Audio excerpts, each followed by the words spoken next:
So hey anime fans. The series name is What If Naruto Got Harem with Disney Princess. So let's start the series. The terrain was blanketed by miles of ominous clouds, while lightning and thunder pounded the ground. Numerous holes were visible on the ground, indicating that a bloody battle was raging that would decide the fate of the entire world. This was demonstrated by two figures in the distance, one standing 6 yards from the other, who was lying dead on the ground. The figurines were constructed by two boys, about 16 years old. The boy standing there had blonde hair that matched the sun, 6 whisker-like birthmarks, 3 on each face, and was dressed in an orange jumpsuit, black sandals, and a long black headband with a metal plate with a leaf-like sign on it. His clothes were worn and damaged from his previous battles. "The war is finally over," the blonde said in response to his fallen enemy. Naruto's friend was also in black Uchiha robes, tattered and torn, with a belt sash around his waist. The only difference was that he was bleeding from his chest and stomach from the 2 attacks that his former comrade had surprised him with. Naruto looked at his old friend, recalling the bloody battle earlier. Naruto, who was breathing heavily, said, "At last there will be peace in this world, the peace that my father, sensei, and sibling disciple had spoken of." The battle had fully drained his chakra levels. Naruto knew he was running out of time and dropped to his knees, using his arms to save himself from falling to the ground. "Naruto," went a voice. "9 beasts," Naruto muttered, still struggling to breathe. Naruto just learned that the 9-tailed fox's true name was given by the sage of the 6 paths and his siblings, who were tailed beasts. 9 beasts said that Hyde Ninja Village 12 was on their way and that he would not be able to treat him. "Naruto, I have no more chakra left. You've used all of it since your battle with Obito and Ghost Uchiha. Wait. I see your friends are coming, maybe your friend Sakura can heal you," he responded. "It's okay, 9 beast. I'm ready to die," Naruto murmured, shocked by the idea. "Naruto, what about your dream of becoming headmaster?" the tailed beast inquired. His tenant was perplexed by the blonde's response. "I don't care about that anymore. All I care about is peace in our world, and that includes the tailed beasts." "What do you mean by that, Naruto?" asked 9 beasts, grinning as he saw his Jinchuriki write something on the ground and draw his kunai. Unable to stay upright, Naruto groaned as he fell to the ground. 9 beasts, I know that my friends and the masters will respect this wish and you and the others will be equal and free," he was thinking. "Kid," said the fox, "I will die with you." 9 beasts, you and I both know that you will regenerate after I die," replied Naruto. "I know, but you became my first real friend and I will die alongside with you," responded the 9 beast. Naruto shifted his attention to the left and smiled as he noticed his friends coming toward him. He exhaled a last breath and closed his eyes. The mindscape of Naruto. When the tailed beast noticed that it was getting darker around him, he knew that his first friend had perished and was about to die. "Goodbye, Naruto," 9 beast muttered as he closed his eyes and let the darkness swallow him. Going back to the wasteland. A ray of brilliant light appeared on one of the bodies when Sakura and the Hyde Ninja Village 11 were 15 yards away. The light then pierced the black clouds and lifted the body to the sky, where it disappeared.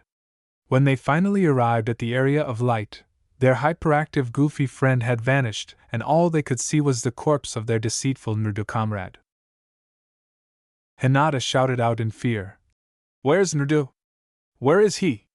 When they all looked about and couldn't find any sign of his body, Sakura understood what the light did. "Everyone, Naruto's gone. He's not here," Sakura said regretfully. Everyone's eyes went wide, but Hinata didn't believe it. "He can't be, he's got to be here somewhere." "Hinata, that bright light we saw, it pulled something towards to the clouds and disappeared. I think it was Naruto," Sakura replied. She observed the looks on her friends' faces when they learned that the person the Allied high-level ninja forces had fought so hard to protect had lost all hope. Kiba answered, "You think it was heaven itself that took Naruto?" Sakura just shrugged at this. "I don't know, maybe. The one person that I know who deserves to go to heaven is Naruto. He's done so much for our world," Sakura responded. Everyone was still unable to speak after hearing Sakura's words, but they finally realized that she was right after some consideration. It was then that Lee saw something. Lee commanded, "Guys, look on the ground." After reading the writing, everyone was surprised by the request. "That Naruto. He always done impossible things, but nothing like this," Kiba said, and everyone nodded. "We should get the masters to take a look at this. I'm sure that they will not refuse this request," Sakura responded. The remaining members of the Allied high-level ninja forces and the 5 masters who had survived their battle with Ghost Uchiha arrived at Hyde Ninja Village 10 minutes later. Sakura told them about the light, Naruto's departure, and the notion that heaven would actually bring him to its gates. Sakura answered, "Lord Masters, there is something that you should see." She led the masters to the writing and it said, "Hey everyone. I probably don't have a lot of time left, considering that I've exhausted my chakra and pushed my body far beyond its limits. So I'll go straight to the point. Don't treat the Jinchuriki like outcasts anymore. The lack of respect and refusal to treat them as a human, instead as a weapon, is the reason why the Akatsuki managed to gather up the tailed beasts, save the 8 and 9 tails. Another thing, it is time to stop treating and seeing the tailed beasts as weapons for the villages. They are living beings, created from the Sage of the 6 Paths himself, and they have names. The 1 tails is Shikaku, 2 tails is Matatabi, 3 tails is Isabu, 4 tails is Son Goku, 5 tails is Kokuo, 6 tails is Saiken, 7 tails is Chomei, 8 tails is Gyuki, and the 9 tails, my friend, is 9 beast. When you release them from the prison that they're in, they will be free from captivity and live on their lives. It is their choice if they want to be associated with a ninja village or sealed in a Jinchuriki. Please don't let this happen again. Don't create another cycle of hatred. Goodbye, everyone. Uzumaki is out." All 5 masters were shifted, save for the Frowning Rai Master and Sui Master. But Gaara was crying, as was the 5th head master. The former was mourning the death of a distant cousin, and the latter was mourning the death of his best friend, who knew exactly the type of pain Jinchuriki typically faces. After learning the true names of the tailed beasts, the leaders of each village told the army about the requests, and everyone agreed when the 5th head master finally stopped crying and said, "We will honor his request. It is time we destroy the cycle of hatred and never let this happen again." After a few days, the tailed beasts were freed, but some of them decided to stay in their respective villages. Shikaku stayed and developed ties with the Hidden Sand Village, Son Goku stayed with the Hidden Rock Village, and Gyuki remained imprisoned in Killer Bee, which was linked to the Hidden Cloud Village. Don't reveal Ninja Village. The whole community was in deep sadness after hearing that their hero of the Hidden Leaf had been killed in battle. The elite ninja and townspeople went to Hidden Leaf Temple to pay tribute to Naruto for his unmatched dedication, commitment, and strength to his community and comrades. Allied high-level ninja forces soldiers also attended his funeral and hailed him as a combat hero. The Great Toad Sage, Lady Shima, Lord Fukasaku, Gamabunta, Gamakichi, Gamatatsu, and the rest of the Toad population had also been there. His gravestone was next to the 4th headmaster's stone, which was placed in the same row as the previous headmasters. As a declaration that they will always remember the number 1, hyperactive, knuckled-headed ninja, who, to the rest of the ninja world, was regarded as the savior of the world, Sakura placed flowers on her friend's stone and said, "Naruto, we will never forget you. We will meet you up there later." The stone was covered in gifts and flowers from the entire village.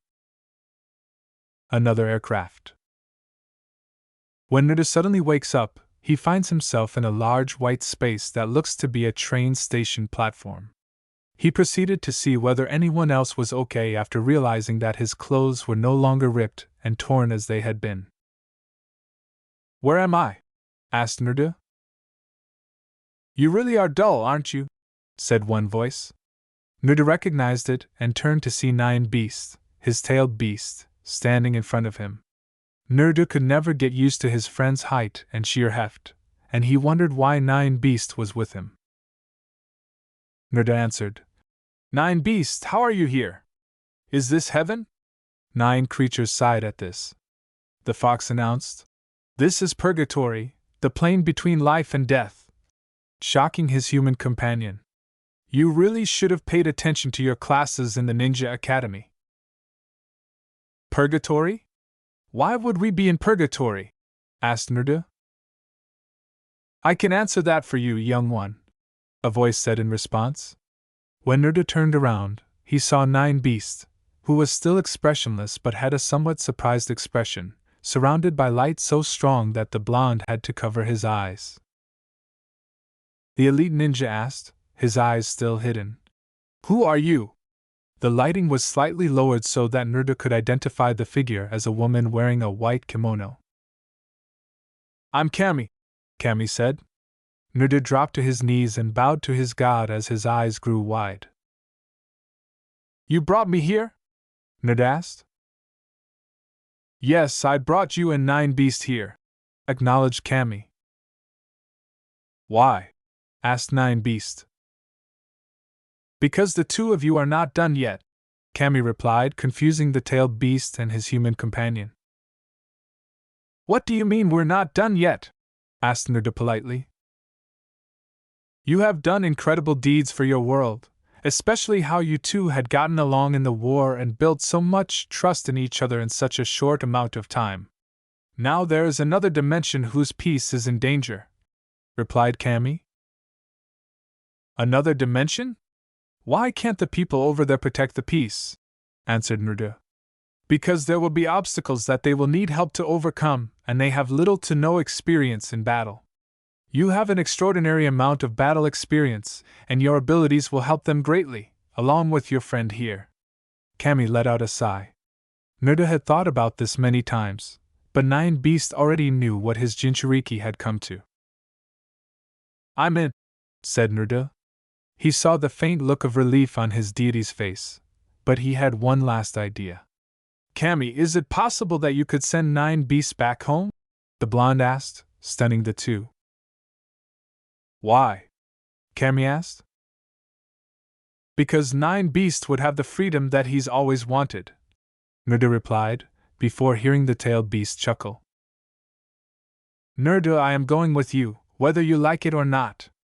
You will need my help if you come across a powerful enemy, and besides, I've always wanted to travel between dimensions and I'm not giving this opportunity up. This way, we get to work together more," replied the Nine Beast. Naruto smiled and said he was eager to embark on a new adventure with his new best friend, even though he was surprised by Nine Beast's remarks.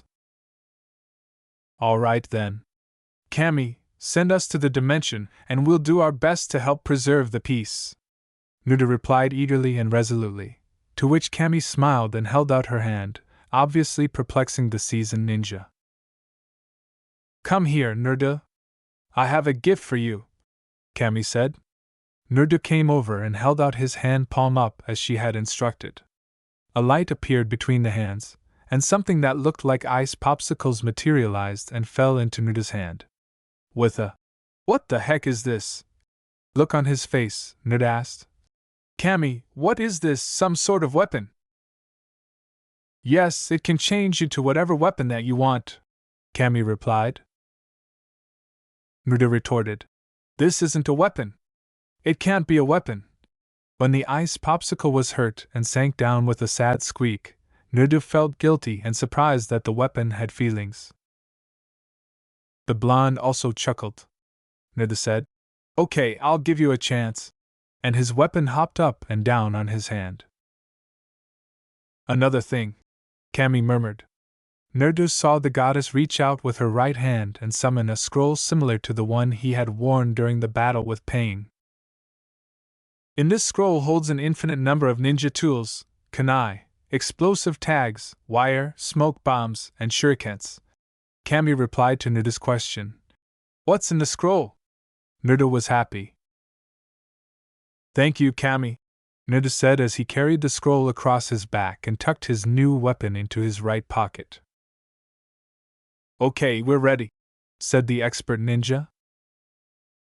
Wait, 2 more things and you're on your way, Kami said, remembering the 2 essential objects to present to Nuda. A dimmed light flickered on and then vanished as she walked up to him and placed her middle and index fingers on his forehead. I had given you knowledge of several wind-style nin spirit art that suit you and your fighting style. I've also given you your mother's clan secrets, family history, unique sealing techniques and your father's flying thunder god technique, its formula and its kanai, said Kami. Nuda was happy to discover more about wind-style nin spirit art, his clan's history, and the technique that gave his father the moniker, the Yellow Flash. Thank you very much, the blonde ninja said, bowing to Kami before standing up. Nuda and Kami laughed when Nine Beasts, growing impatient, said, Could we get going now? Then Kami summoned a gateway next to him, and the boy, looking at his partner, went to it. Then Nuda nodded and added, Ready for another adventure, Nine Beast? The fox disappeared, his body changing into red energy as he turned back to Nuda and glanced at Kami once more. Nuda said, Thank you for everything, Kami. And she grinned. You're welcome and good luck on your adventure. The ability that I gave you will only be unlocked through training or when you need it the most, Kami said to the brunette. What ability? What are you talking about? Nuda asked. Kami added, It's a surprise, as she taunted the ninja, who pouted. Ah, man. Oh, well, I'll find sooner or later, Nuda retorted, and jumped into the portal, which shut as soon as he entered. The ninja known as the Savior of the World is currently setting out on another enjoyable and companionable expedition. Don't reveal Ninja Village. The funeral service ended 4 hours ago, and everyone has gone home. The 5th headmaster, Shizen, 6th headmaster, Guy, Fukasaku, Shima, Gamabunta, and the great toad sage stood atop the headmaster monument, overlooking the rebuilt hamlet, which had been utterly destroyed by the invasion of Pain. They persisted and came back stronger in spite of this. Dejected that he couldn't lose another student, Fukasaku also thought of the legacy Nuda had left behind. The child of prophecy will bring peace to the globe. I can't believe he's gone, Shima continued, breaking down in tears. Her husband came over to comfort her. I know, I wish we had talked to him one last time, said the 5th headmaster, and everyone nodded. The elite ninja are startled to discover that they have entered a seemingly endless white space. What the? Where are we? Guy exclaimed. When asked, I don't know, the 6th headmaster replied. Their doubts were dispelled by a brilliant light, and a figure appeared, revealing a white kimonoed woman. The eyes of the great toad sage grew wide. Everyone's eyes grew wide as the sage said, Kami, and they all bowed to their god. Arise, high-level ninja, Kami said, as her followers stood up. My lady, to what do we owe to your presence? Asked Gamabunta. The statement, I'm here to let you know that Nuda is not dead, from Kami startled them all. Nuda's alive? How? Asked Shizen, but the goddess said nothing until the 5th headmaster noticed the light. You took his body, didn't you? 5th headmaster asked, and Kami nodded in agreement. Yes, I took his body and brought him to purgatory. I had told him about an incoming evil that threatens peace in another dimension, responded Kami. The headmaster of the 6th asked, You sent him to another dimension? In shock. Yes, I gave him a choice and he said that he was up for the challenge, along with his friend, the god said, leaving the creatures perplexed. What do you mean by his friend? Asked the 5th headmaster. Kami's remark startled everyone. The 9 tails, or 9 beasts, as you now know, she said. Naruto went to another dimension with 9 beasts? Gamabunta asked. Naruto will face powerful opponents, so 9 beasts decided to go with him, and there is a reason why I'm telling you this. Kami continued, asking, "Why are you telling us?" was the 5th headmaster. Because there will be a time that he and 9 beasts will need your help in case there's a battle that will overwhelm even them, responded Kami. We will be there to help them out, Fukasaku continued, and everyone nodded. At this, Kami smiled, but a moment later, she was met with a serious look. But you must not tell anyone else. This must stay between all of you, Kami said gravely. We won't tell a soul, Gamabunta said. Kami smiled and disappeared. The elite ninja landed up at the headmaster monument. Can't believe Naruto is in another dimension and 9 beasts is with him, Guy said. Well, Naruto is unpredictable and when he needs help, we'll be there, Tusnade answered, and everyone nodded. Knowing that their favorite high-level ninja, despite being a total idiot, was still alive and well, they smiled as they watched the sunset. Winx Club Universe. Magix's Dimensions. Clouds are building at the town near the 3 magical schools, Alphea for fairies, Red Fountain for magicians, and Cloud Tower for witches. A red-haired girl named Bloom is frozen in an ice cell in an alley by Trix Commander Darcy. But they were cut off by Flora, Stella, Musa, and Tekna, Bloom's new friends. Stella was saying, "Let her alone." The Trix and the ogre Canute were unfazed by the princess's demand. Canute, this is your chance to redeem yourself. Take out these losers, Icy responded. Icy transforms into their basic fairies form and uses their spells to immobilize the trolls since she can't stand the ogre charging at the women who jumped out of the way at the last second. That's it, Icy said, calling out ice crystals to break the trolls' chains. This undoubtedly surprised the fairies. Canute, destroy them now, Icy demanded. The ogre kept charging at the fairies in spite of the black clouds that surrounded the town, and the lightning that struck the ground between him and the girls. Icy asked, "What's this?" The fairies, Trix, and Canute were shocked when a 16-year-old boy with blonde hair, strange clothes, odd birthmarks on his cheeks, and a huge scroll behind his back appeared through the portal.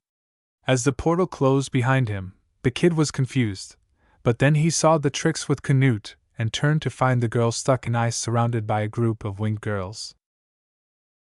Okay, I'm assuming that you girls standing next to the human popsicle that you are battling with those girls and the one I mutt, correct?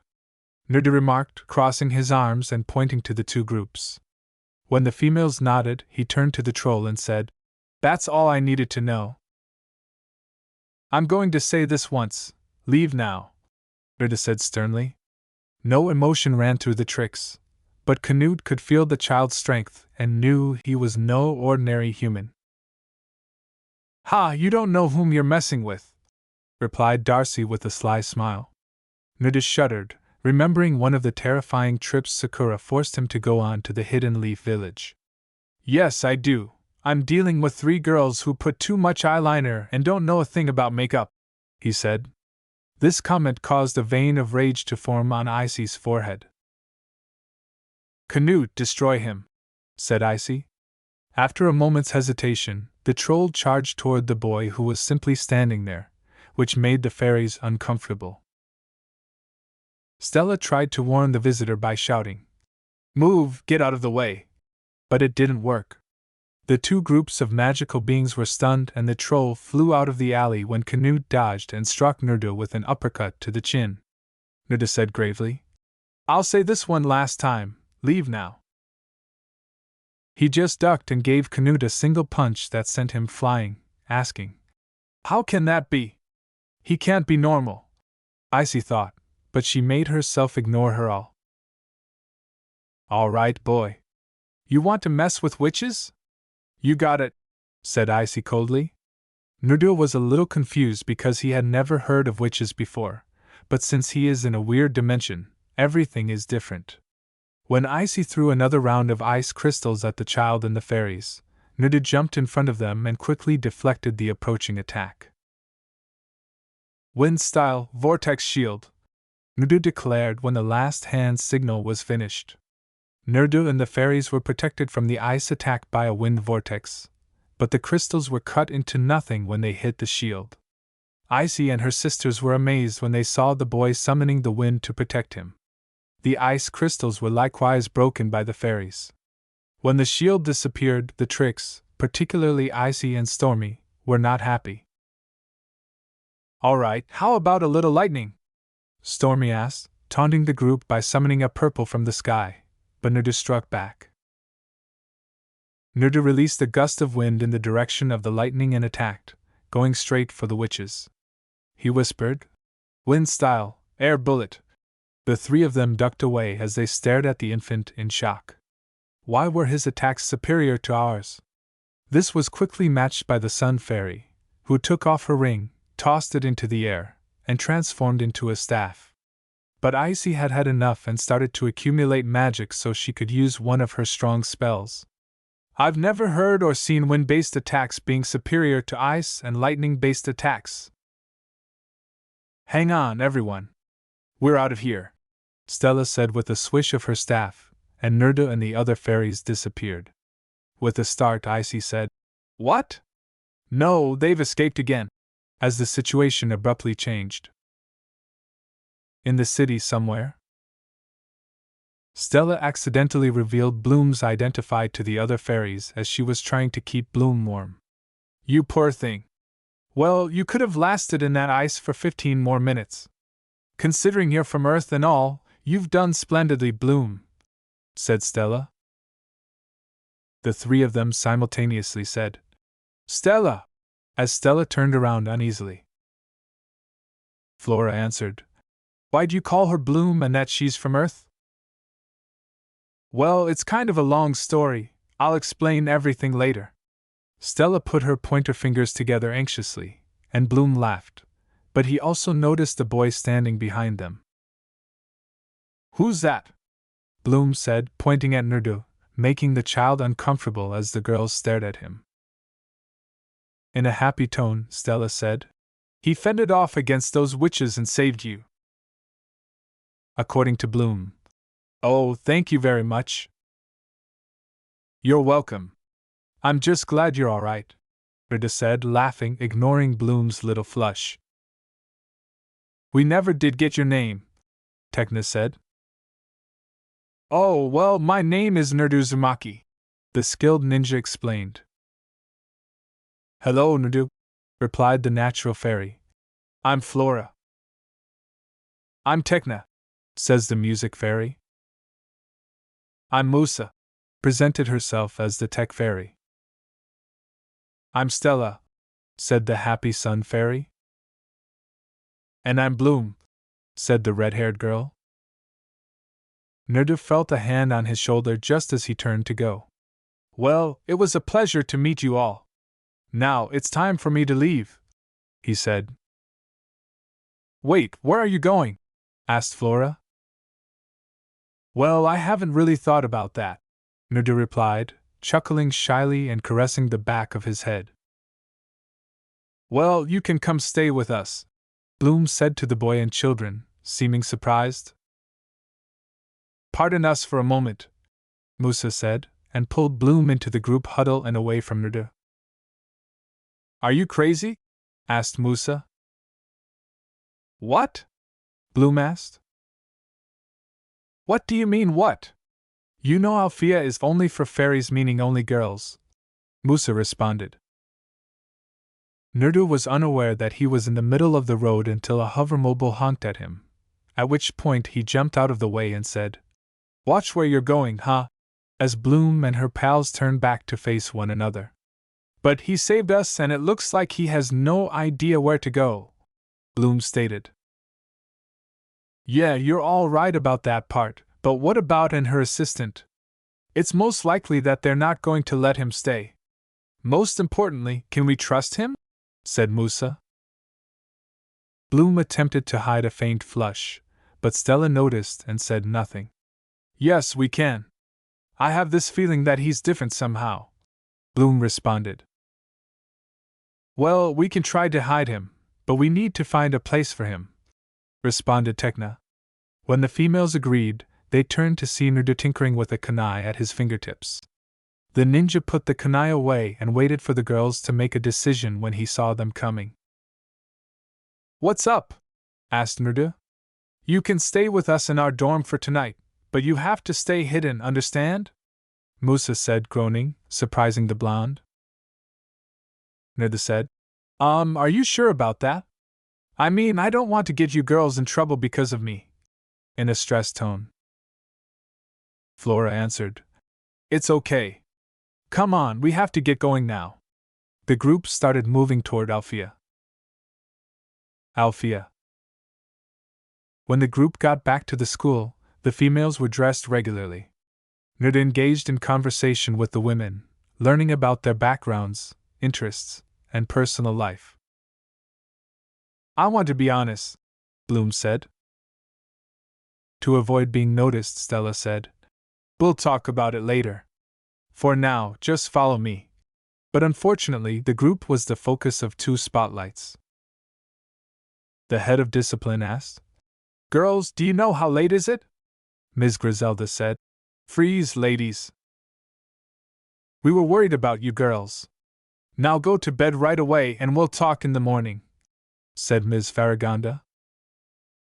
Hold there, Princess Victoria. What was it that you wanted to tell? The assistant remarked. Well, I'm not Victoria from Valisto.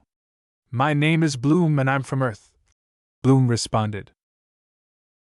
Earth as in planet Earth? The assistant asked, wiping her glasses. Please don't send me away. I know I belong here.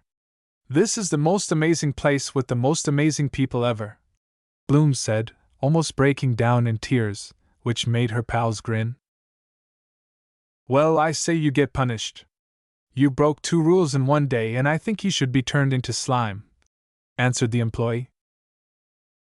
Now it took a lot of courage to tell the truth and she can take Miss Victoria's place, said Ms. Farragonda. Wahoo, all right, said the women. They were about to leave when Bloom remembered Naruto. Girls, where's Naruto? Bloom said, and the girls' eyes opened as they looked around for the lad, but he was not there. Unfortunately, the 2 elderly fairies had overheard Bloom's query. Who is this Naruto? The headmaster asked, and the girls looked at each other until Bloom and Stella completed their counter with the tricks and told them what had transpired in town. Naruto stood at the edge of the barrier that protects Althea, thinking about where he would live, when he heard a voice. Hold it right there, young man, said Ms. Farragonda. Naruto turned to see the headmaster, her assistant, and the females standing behind them. Where are you going? Ms. Farragonda said. Naruto smiled and said, Well, I thought I could sleep in the forest tonight, and I didn't want to get the girls in trouble.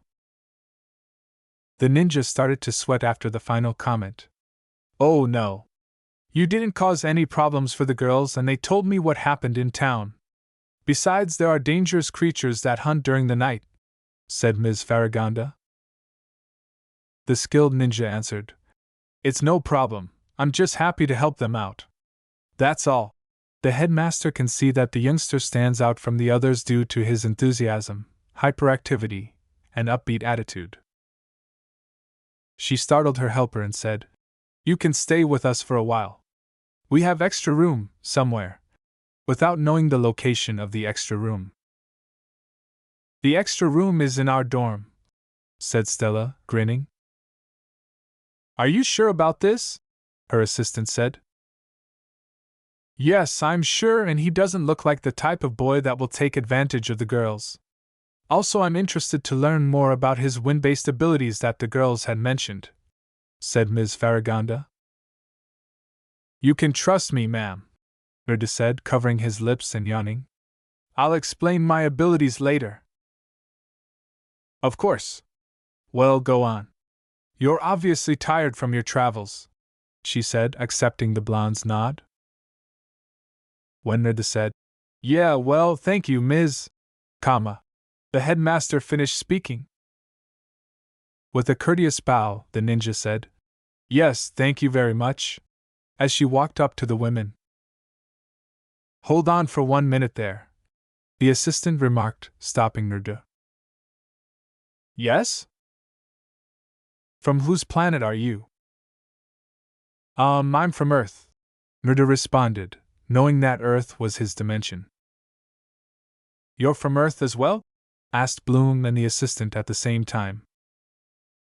Yeah, well, in another dimension? Asked Naruto, perplexed by their answer. When Ms. Farragonda spoke the words, From another dimension? Are you a magical being then?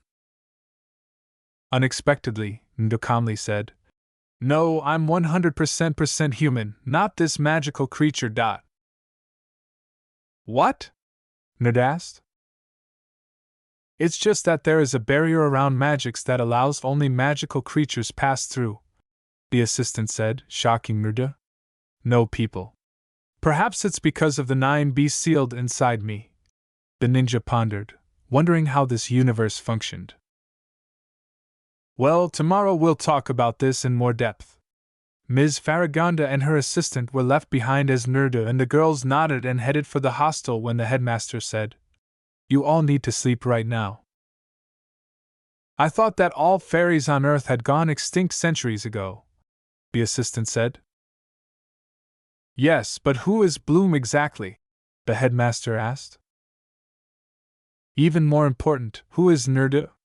He used his remarkable powers to stop the 3 warrior kings from destroying magics with the ancestral witches, the assistant said. That was the last time a human came to see magics. Yes, that is true. We'll learn more about Bloom's and Naruto's backgrounds tomorrow, especially the boys, Ms. Farragonda said.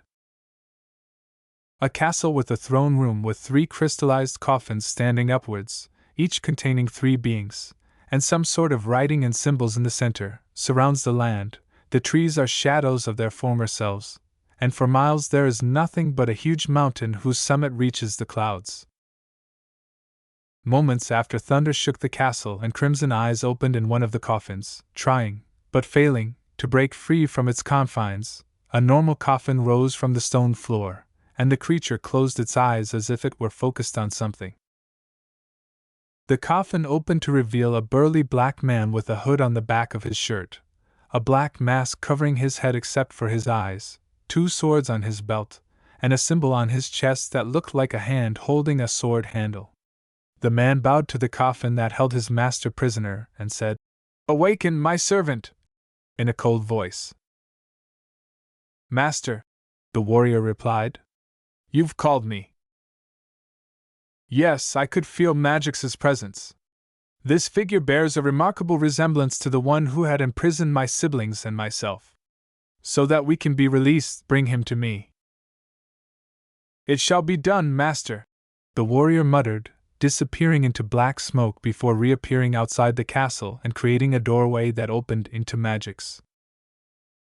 I shall find you, the warrior declared as he went in search of the target his lord had sent him to capture. Alpheus, Bloom, and the girls. Hello, everyone. Bloom and Stella were sat in the front of the room, and the girls were placed near the windows on the left, when the elf said, My name is Professor Wizgaz, and I'll be teaching you girls about metamorphosis. So, what is metamorphosis exactly? Asked the professor, and no one raised their hands. Nobody? The adolescents laughed as the elf pulled his cheek wide and changed into a beaming Griselda. Well, metamorphosis is the art of changing your body, he said. The small magical creature said that you can alter your body at any time, and that metamorphic magic is helpful for secrecy. The elf hopped on a few tables and transformed back into his former form. Now, since this is the first class of the year, we'll start something small and simple, Wizgaz said, casting mirrors out of the holes in the tables using magic.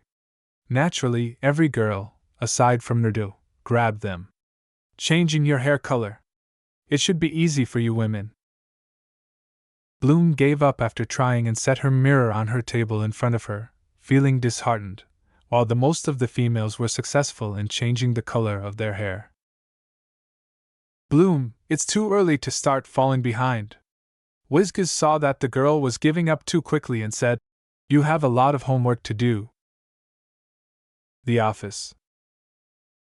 The ninja looked around as the door opened and saw Ms. Griselda and Ms. Farragonda.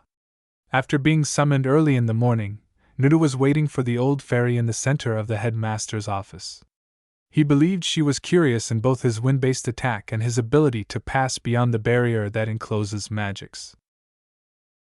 Farragonda said, Good morning, Naruto, and her mouth opened. Naruto said, Good morning, Ms. Farragonda, Ms. Griselda, as he greeted the two ancient women. The two fairies made their way to the desk, where Farragonda sat down and Griselda stood behind her. So why am I here? Asked Naruto.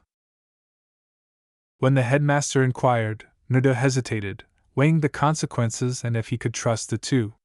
We want to know where you're from. In what way do you go over the obstacle?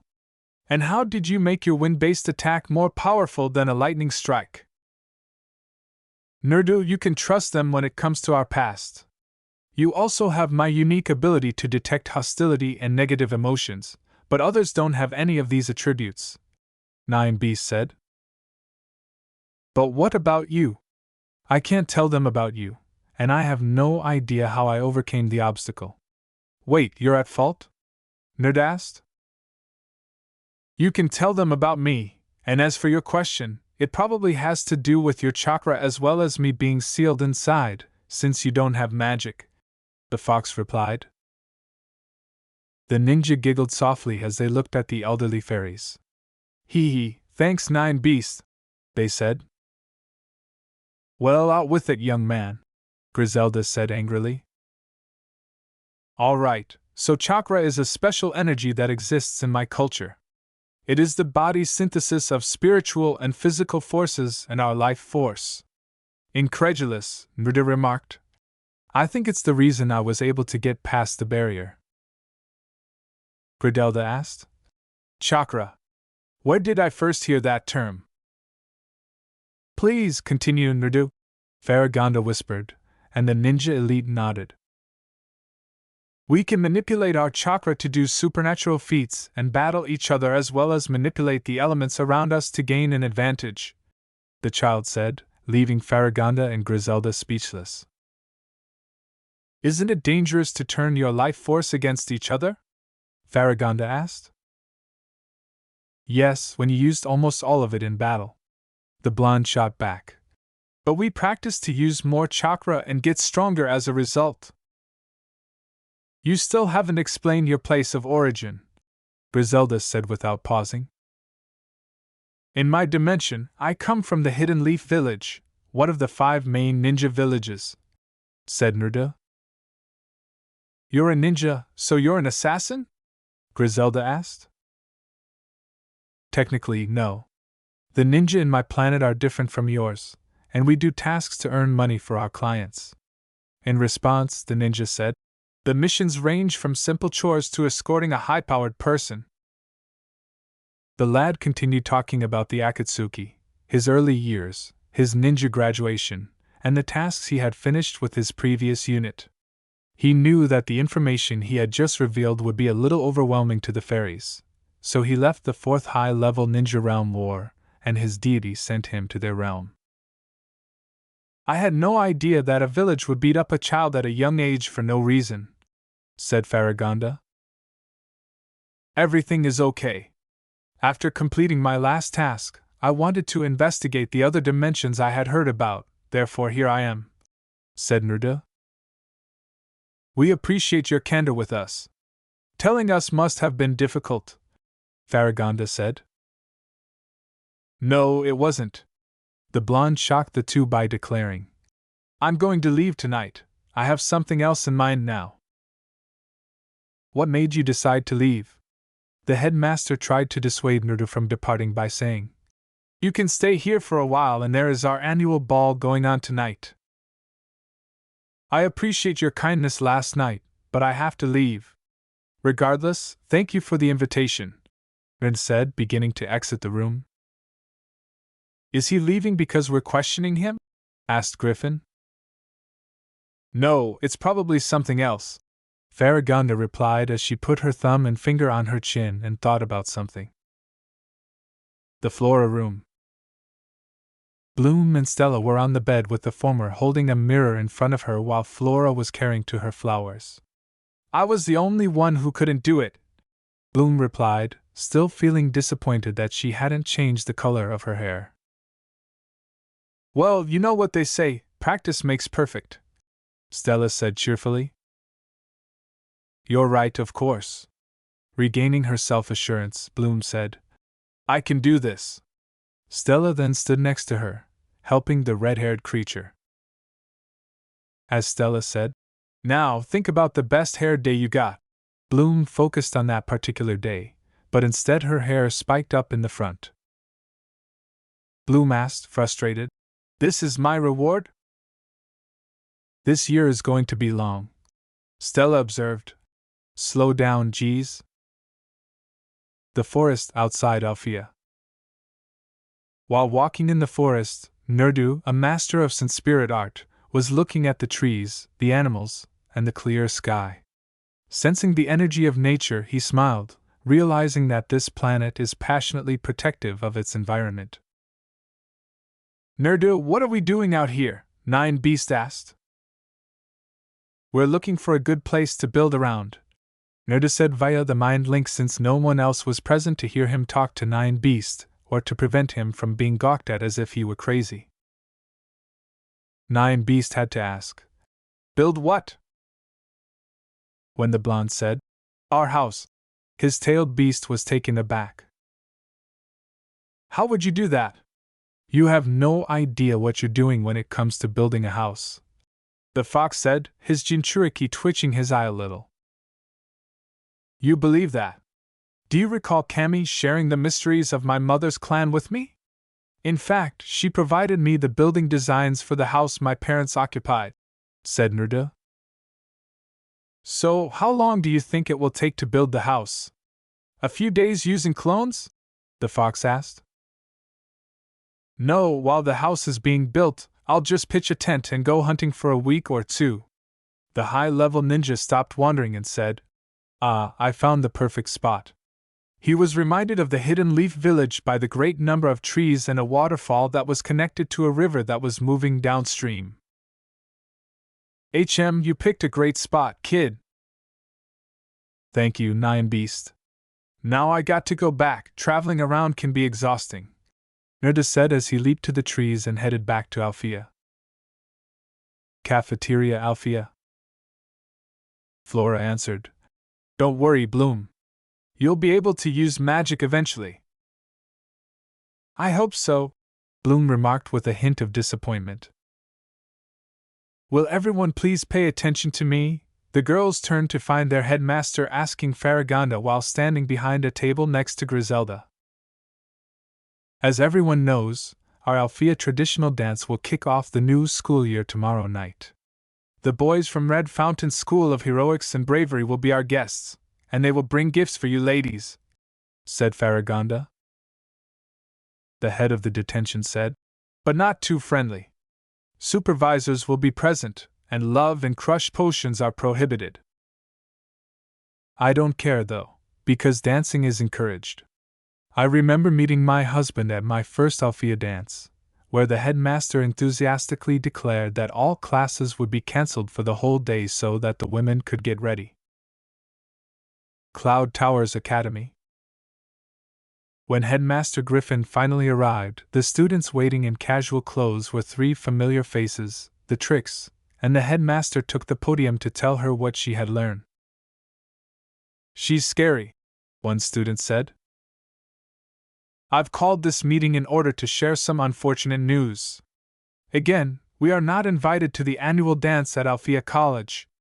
We shall thus get revenge by issuing this challenge. Devise a notion that will cause those fairy brats to weep uncontrollably. The professors will review the proposals that participants submit. You've been fired, Griffin let out a cry. We should take this opportunity to take the Ring of Solaria, Icy responded. Her sisters all answered. Agreed, at once. But hold on, what about that boy we met who is blonde? Darcy recalled something or someone else. Icy sneered and remarked.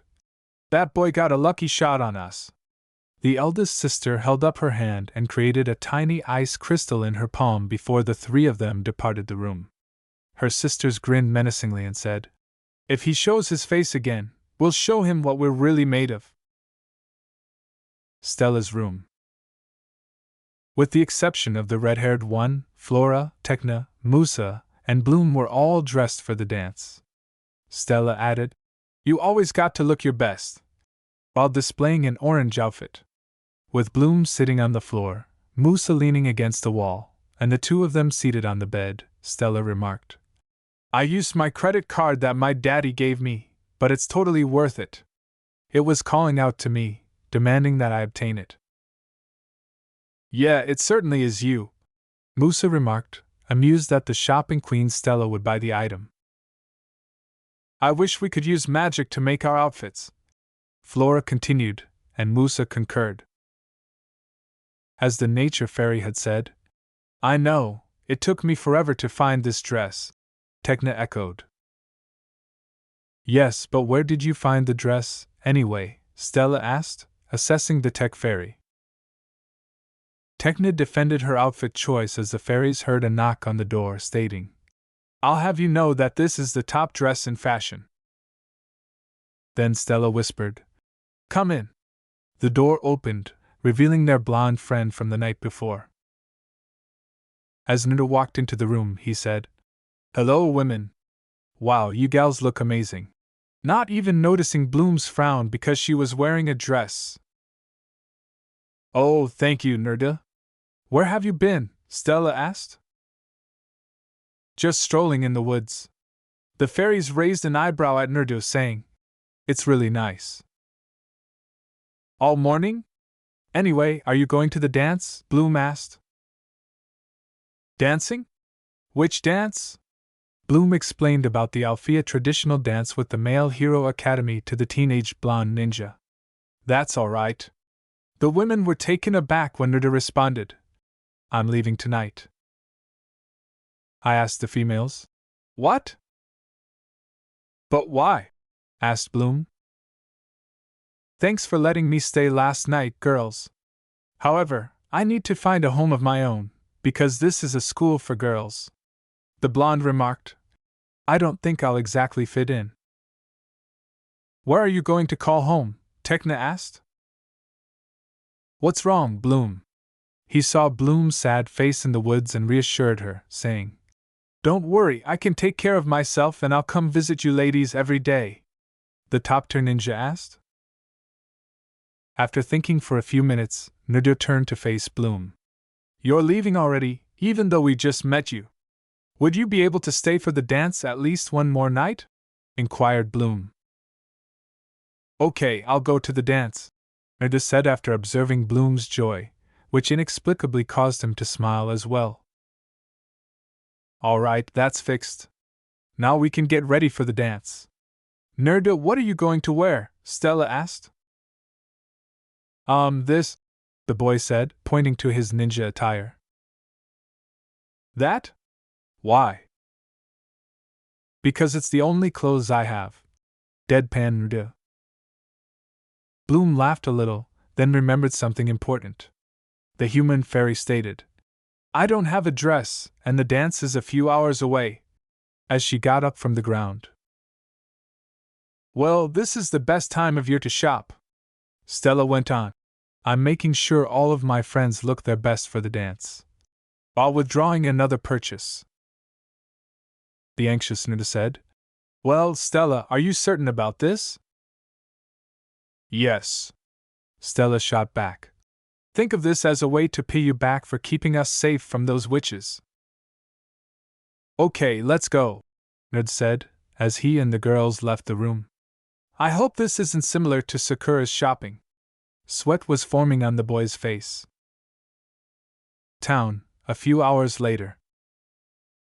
To the horror of the latter, who was reminded of Sakura's shopping nightmare, the fairies and ninjas spent hours walking from store to store in search of outfits for Bloom and Naruto. When Bloom found a dress, nearly everyone disagreed, with the exception of the boy, who thought she looked good in each one. As for the ninja, they found a match for him: dark blue dress pants, a white buttoned shirt, a light blue tie, and a dark blue coat. "It's getting late and we still haven't found a dress for you, Bloom," said Stella. "Everyone must go get ready. I'll stay and continue looking," Bloom said. After that, Naruto stepped forward to stand beside her and remarked, "I'll stay with you and help out." As he walked away, the others laughed and made fun of Naruto and Bloom, who blushed a little. "Okay, don't do anything else, you two," Musa said. "Come on, let's go," Naruto said, oblivious to Bloom's flush, as the latter shook her blush off. "Right, come on," Bloom replied, and the two of them rushed to a number of shops, creating chaos as they searched for the perfect dress for Bloom. While waiting in Althea, in their individual rooms, the girls were admiring themselves in their gowns, bringing Bloom and Naruto back. Naruto pointed to the clock behind him and said, "We should get going, it's only a few minutes until the dance starts." He and Bloom eventually found a store that was selling all of their clothes at a discount, and they were able to buy the dress that the girl with the red hair liked. "Oh, we're going to be late. I don't think we'll make it in time," Bloom said fearfully. "Don't worry, we'll make it," the boy said after calming the redhead. Naruto, who had beautiful red hair, said, "Hop onto my back." "What?" asked Bloom. Bloom hesitated for a second before giving in and climbing onto Naruto's back, blushing as he touched her friend's powerful chest. When Naruto said, "Get on my back, we'll be there in seconds." "All right, are you ready? You might take a deep breath," the blonde suggested to his passenger, who complied. Naruto closed his eyes and focused on his destination, and the two disappeared in a yellow flash. A moment later, the otherworldly warrior was standing atop a building beside the clock, taking in his surroundings. The track halted here, but the origin leads back to Althea, and he was just here. As he faded into black smoke and made his way to his target's location, the warrior stated, "I'll find you and bring you to my master." Naruto's Althea room. In a yellow flash, Naruto and Bloom emerged, the former stumbling to his feet and the latter slipping from his back and landing on her back. "How did we return to your room?" "Whoa," Bloom asked.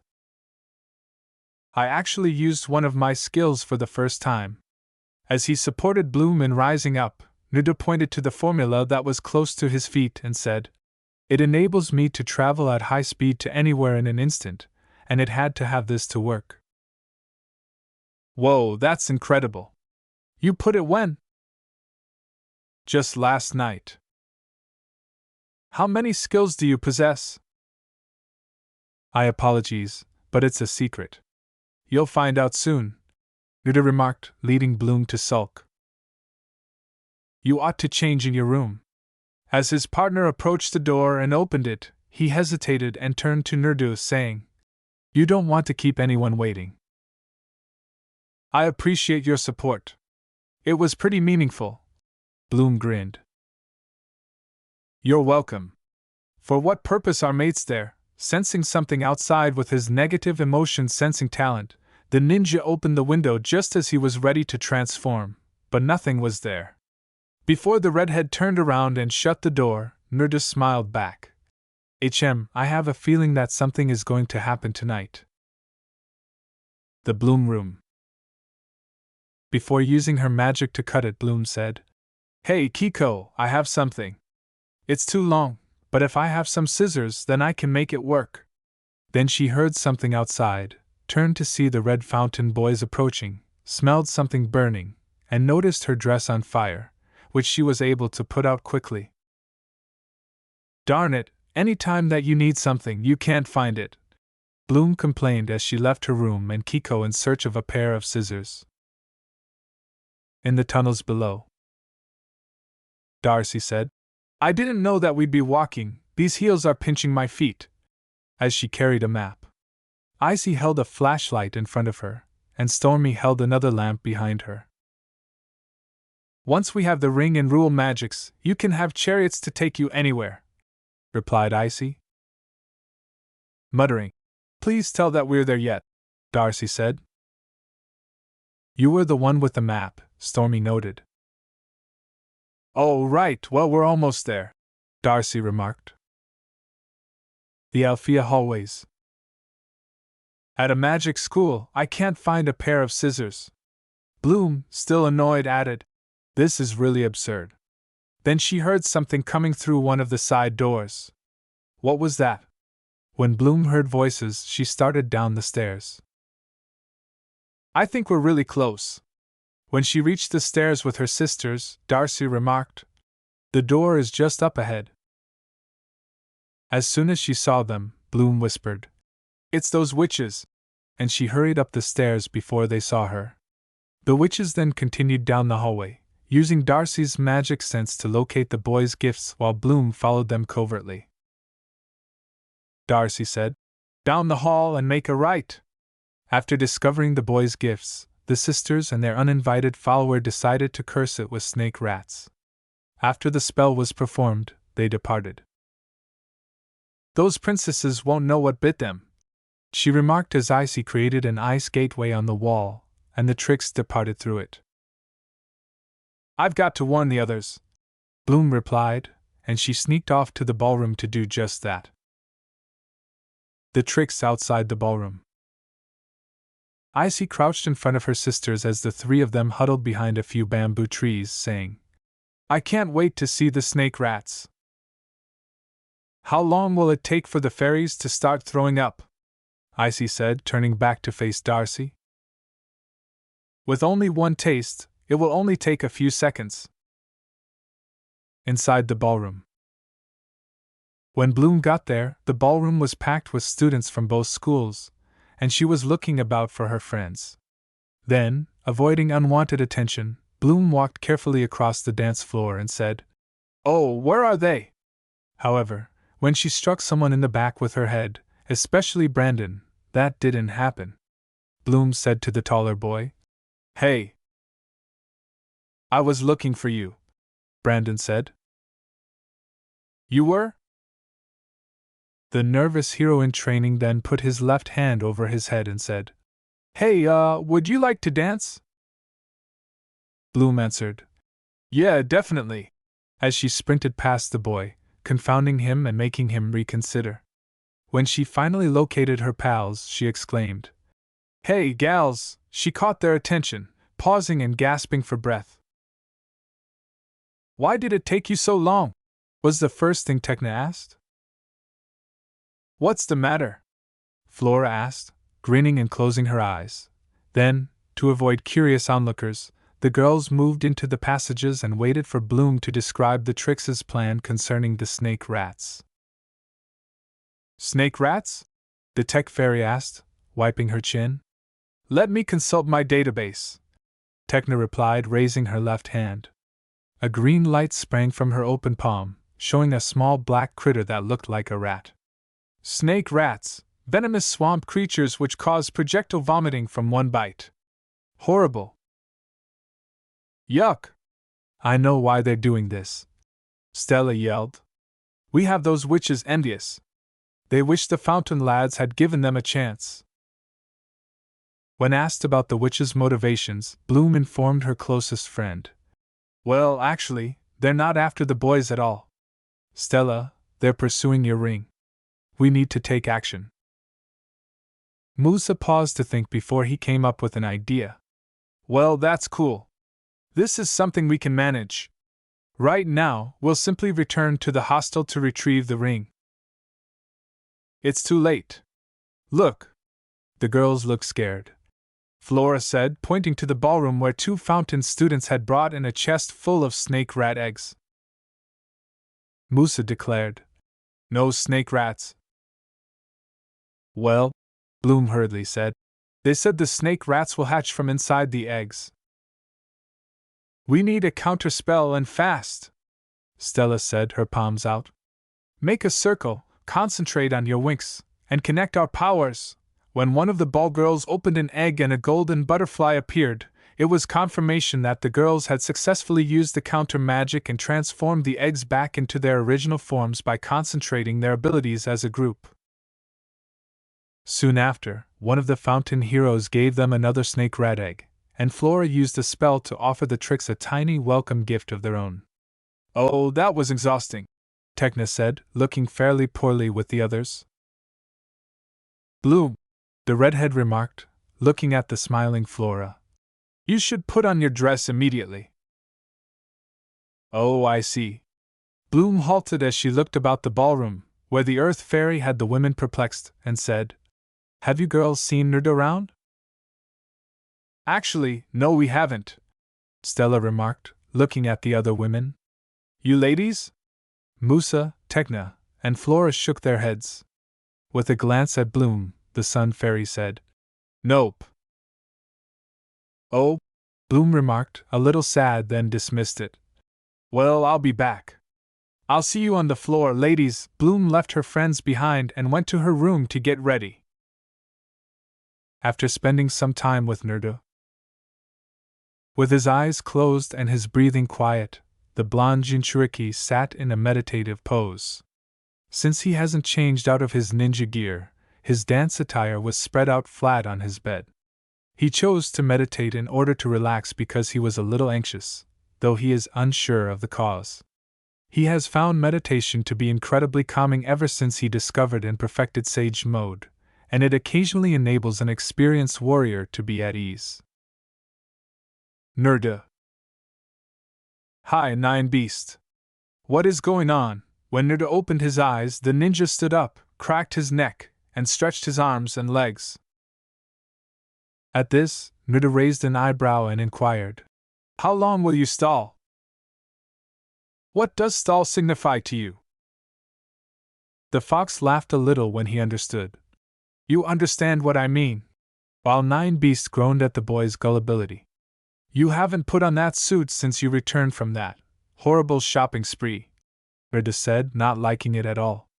I think you're nervous about something. Naruto raised a brow, then scoffed. Yeah? Nothing is causing me anxiety. Or someone.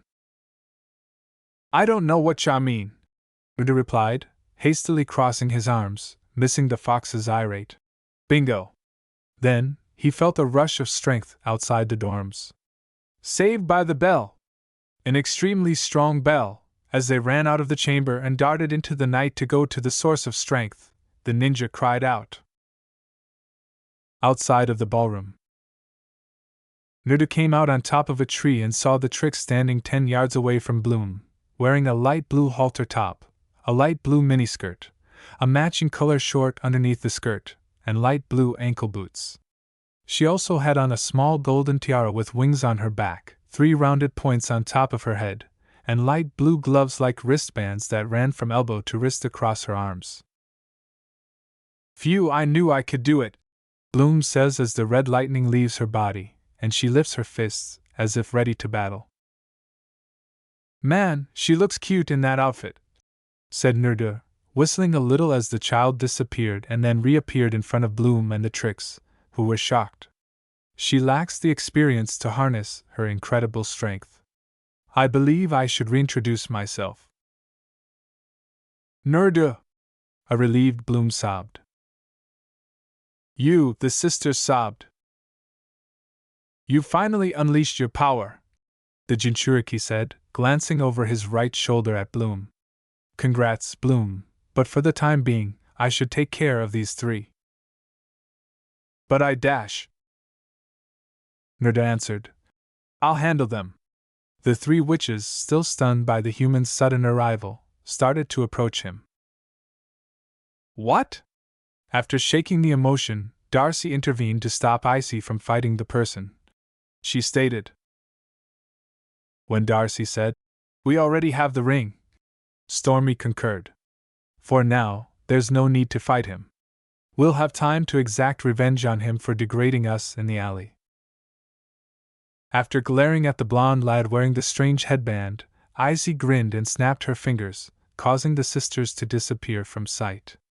You're right, Izzy said. We've left this place. Nuda groaned a little since he didn't have to fight, but he turned to see that Bloom had returned to her normal self. Are you okay? Yes, Bloom answered. I'm all right. The ninja raised an eyebrow in response to the statement. I thought you weren't going to come.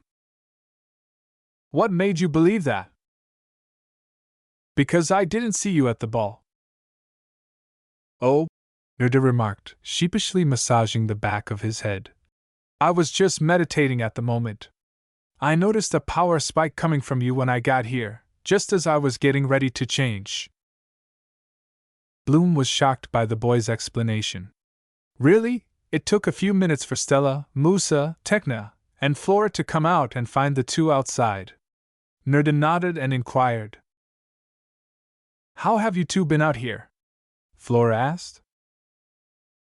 Nuda shrugged his shoulders and said, A few minutes. Stella laughed and said, What's funny, Stella? Nope, absolutely nothing amusing. You mean that, Bloom? When the redhead realized what the blonde woman was referring to, she blushed a little and Stella gave her a subtle wink. Nuda's thoughts were elsewhere when he raised an eyebrow and looked at Bloom, but he was conscious of the shrub when he put the back of his right palm on his forehead and said, Bloom, you okay? You're sick with a fever or something? Because your face is crimson. He turned back to the women after hearing their laughter. What's funny? Don't leave me out, please. Nothing. Nuda shrugged and went on to explain Bloom's first transformation and the Trix's purchase of Stella's ring. Flora closed her eyes, grinned, and shook her head. I'm sorry about your ring, Stella, Bloom said glumly. Musa smiled and said, Don't be alarmed. We've already handled it. How, really? Nuda asked. Let's leave it at that, Stella said, gesturing to Nuda and Bloom, who looked at each other before turning back to the blonde. The group of teenagers kept moving back inside the building without any of the girls noticing until Nuda stopped a few inches from the entrance. Now we got a dance to go and you two need to change, she said. Nuda then turned around and walked out of the building, keeping a safe distance from the numerous unwary attendees at the ball. I know you are there, he said.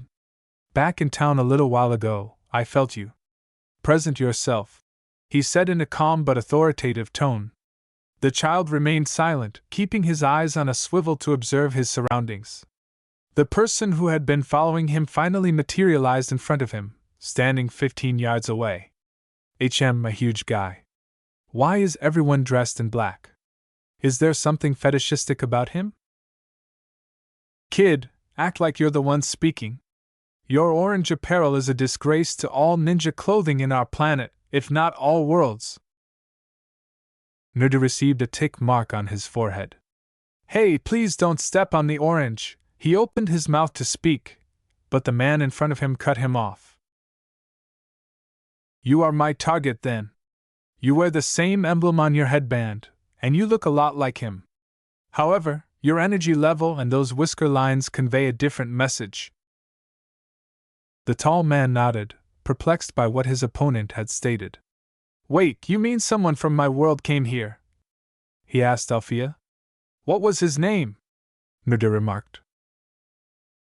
Let me start by introducing myself.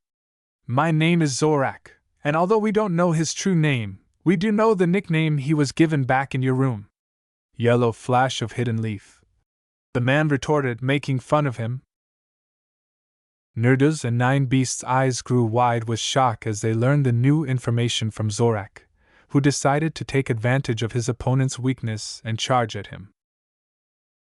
After regaining his composure, the Nine Beasts yelled, Nuda! Focus! Zorak returned the favor with an uppercut that hit the man's chin and sent him sprawling after the boy snapped out of his reverie in time to avoid his blow. That'll teach you for attacking your opponent off guard, shouted Naruto before going after him. The superhuman, on the defensive from its shocking speed and strength, was subtly dubbed TCH by Zorak. He barely bobbed, weaved, and avoided each of Naruto's swift punches and kicks, feeling the contact sting his arms and legs. What gives?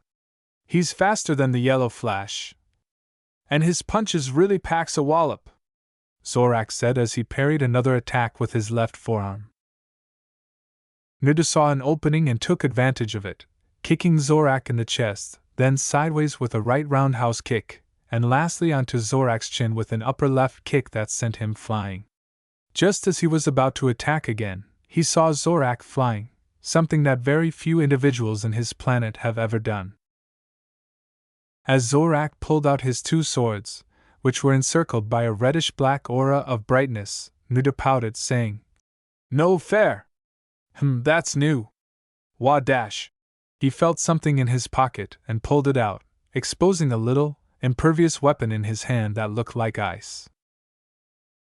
With a squeak of outrage, the weapon asked Naruto, "You want to play against this guy and his toys?" before lying flat on his hand, which he grasped firmly. The weapon's shape and size gradually changed to that of a staff, and it started to glow white. "Huh! A staff? I didn't want a staff. I wanted a sword or a kunai. Not a staff," complained Naruto, while Zorak was a little surprised by the strange weapon's ability to change into something else. Zorak seemed intrigued by this, in fact. The man didn't take long to soar down to Naruto with his dual-wielded blades flying, intending to startle him once more. But Naruto was determined not to fall for the same trick twice. "Perhaps this weapon will be a great welcoming trophy for my master when he is released." Naruto quickly shifted his new staff horizontally to block the double strike, forcing Zorak aside before spinning and slamming his staff into Zorak's face. When the boy heard a crack, he understood that his power and the additional momentum from spinning had caused one mean strike. "Gah!" Zorak cried as he stumbled backwards, finding his ears ringing and his eyes blurry from the hit.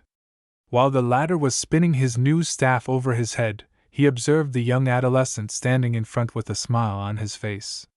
"Why do you not take this seriously? I am one of the Warrior King's great warriors. Do not take me lightly!" Zorak screamed, frustrated by the teenager's lack of seriousness. Zorak swallowed when the youngster suddenly grew serious. "Oh, so you're one of these Warrior King's great warriors?" Naruto grumbled. "If this is what you can do, then beating the rest of you will be nothing." The blonde Jinchuriki surprised his opponent by disappearing with incredible speed while he was frantically looking for the ninja. "As for you wanting me to take this seriously, you just got it. Looking for me?" Zorak quickly spun around with his swords, intending to cut off the boy's head. The ninja wasn't done yet though, as the large man hunched down in pain and dropped his weapons. With his staff in his left hand, Naruto simply sidestepped the blow and replied with an inside right punch to the stomach. The young Uzumaki then grabbed Zorak by the hair and held him in the air with his superior might. Naruto and Zorak faced one another, the former staring at the warrior. After adding, "You wanted me to be serious, this is me being serious." Naruto then completed a Rasengan and with minimum effort slammed it into the Zorak's chest. After a few seconds the ninja let go of his attack, sending Zorak flying into the air while holding the chakra sphere on his chest. Naruto groaned as he saw his signature move push his opponent into the boundaries of Althea. The ninja stood there for a few moments before turning around and hitting something with his foot. When he looked down, he saw Zorak's two swords and a sword symbol in his fist. After sealing the swords inside the scroll and putting it back in his bag, Naruto said, I should take these and show them to Ms. Faraganda. She probably has a good idea who are the warrior kings." The attending adolescents were not aware of what had transpired when Naruto returned to the ballroom. Inside the ballroom, Althea and Red Fountain students were enjoying themselves when they observed Bloom strolling into the room. She had blue ribbons around her wrists, and the gown had been adjusted to expose her tummy. Bloom persisted in approaching her companions in spite of her nervousness, and they were amazed by her appearance. "How do I look?" Bloom asked, and Flora clenched her arms. "Beautiful as a spring flower," Flora replied with a smile. "Give me the scoop, guys. What did I miss?" the human fairy asked eagerly. "Well, dash!" A girl's delighted shriek cut her off. Bloom turned to see where the girl was, and she and her friends, along with the other female students, were shocked by what they witnessed. They found Naruto dressed in the blue pants and blazer Stella had bought him. His spiky blonde hair had been held back by a headband, but it had slipped off. When the girls realized Naruto had found them and was coming toward them, they burst out laughing at the boy's good looks. "He's cute. He's hot. Is he single? He's mine!" Naruto blushed slightly as he moved past the girls and finally came across Bloom and his new friends. "Hey, ladies! How's it hanging?" "Nothing much," answered Stella with a smile. Naruto turned to face Bloom, stunned by the redhead's attractiveness, and exclaimed, "Really? Wow, Bloom! You look amazing!" The Bloom turned slightly crimson. Naruto nodded as he agreed. "You think so? Nerd?" "Yeah?" With a hint of regret, Bloom said, "Thanks for helping me against those witches. But it's too bad I didn't get to try my powers." "Hey, it's no problem. You and the girls are my friends and I'd do anything to protect you all," Naruto replied with a smile. "Really?" the women said incredulously, and the blonde nodded and smiled. At that moment, a slow dance song began to play, and Stella took the opportunity to present her recently created plan. She pushed him forward, causing Bloom to fall, but Naruto caught her before she hit the ground. When the two children realized how close their faces were to each other, they blushed a little. Naruto quickly helped her to regain her balance before he held out his hand to Bloom. "Would you like to dance despite I don't know how to?" Naruto asked nervously, his blush still obvious, and Bloom looked at his hand before smiling and taking it. The child trailed Bloom to the middle of the dancing floor. Before Naruto realized he was slow dancing with a lovely woman, he smiled, which made the redhead smile as well. The girl instructed the blonde to put his left hand on her right and his right hand in the middle of her back, saying, "Don't worry. This is simple." The adolescents were oblivious that a certain long blonde fountain child was watching at them, but others would see it and sneer at Naruto. "Who is that guy?" Sky inquired, gripping his drink before breaking it. Tim said, "I've never seen him before," as he adjusted his glasses. "Oh man, he took her from you." "Burn!" said Riven, smiling and crossing his arms. Sky snarled back at Riven's joke. "Shut up! I'll find out who he is, one way or another." Sky kept watching Naruto and Bloom dance slowly on the dance floor, smiling and making jokes with each other. He is able to hear and feel everything. The sound of birds singing as they fly over the open areas above him, and the V-shaped shadows cast by all the creatures that are held back by gravity as they pass. "Man, this is peaceful. Can't wait until dash." As he massaged his toe, a Naruto clone exclaimed, "Oh! Hey, watch where you're hammering that thing!" "Well, you need to watch where you're going," shot back one of the second Narutos. "You looking for trouble?" "Trouble just found you." "Oh, yeah?" "Yeah." With a moan, Naruto opened his eyes and looked over his shoulder to find two of his shadow clones engaged in combat in a little cloud of smoke, their hands and legs twitching in and out. The construction crew from Shadow Clones has been working hard to build his new home, and it looks like the utilities are nearly complete. Naruto sighed and got up, heading toward the construction site of his new home. He watched his 30 clones getting ready to put in the roof, the last and most important part of any building's construction. After saying, "Thanks, Cammy and Mom," Nuda noticed a clone in a red bandana coming toward him. The clone wore the bandana to represent his role as construction overseer. The clone commented, "We're almost done here, boss. Now, as for the furniture," as it stopped in front of the original. When its maker held up his palm, the clone paused. "Don't worry about that.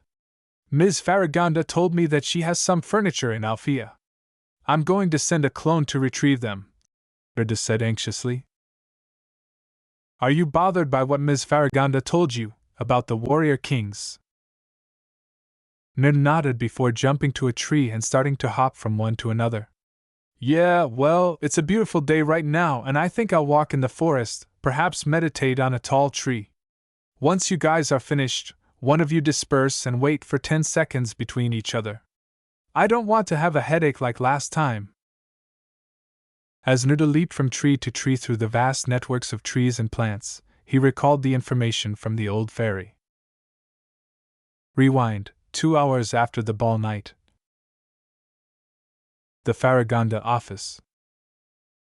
When the celebration was over, Ms. Farragonda, Griselda, and Nuda were in the former's private quarters. The latter said goodbye to the girls and they went back to their dorms. The 2 ancient fairies stood behind Farragonda's desk, and Nuda stood in front of it, a scroll in his right hand. Griselda, now agitated, said, "Well, what is it, Mr. Uzumaki?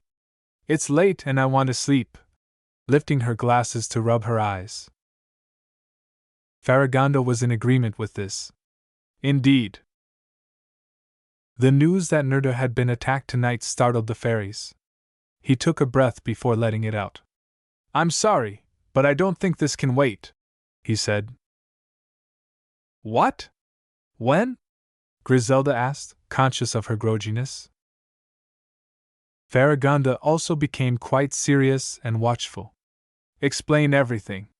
Nuda swallowed a little at the sudden change in attitude from the 2 fairies, but he continued to explain everything that had transpired that night, including the attack by the Tricks and the growth of Bloom's powers.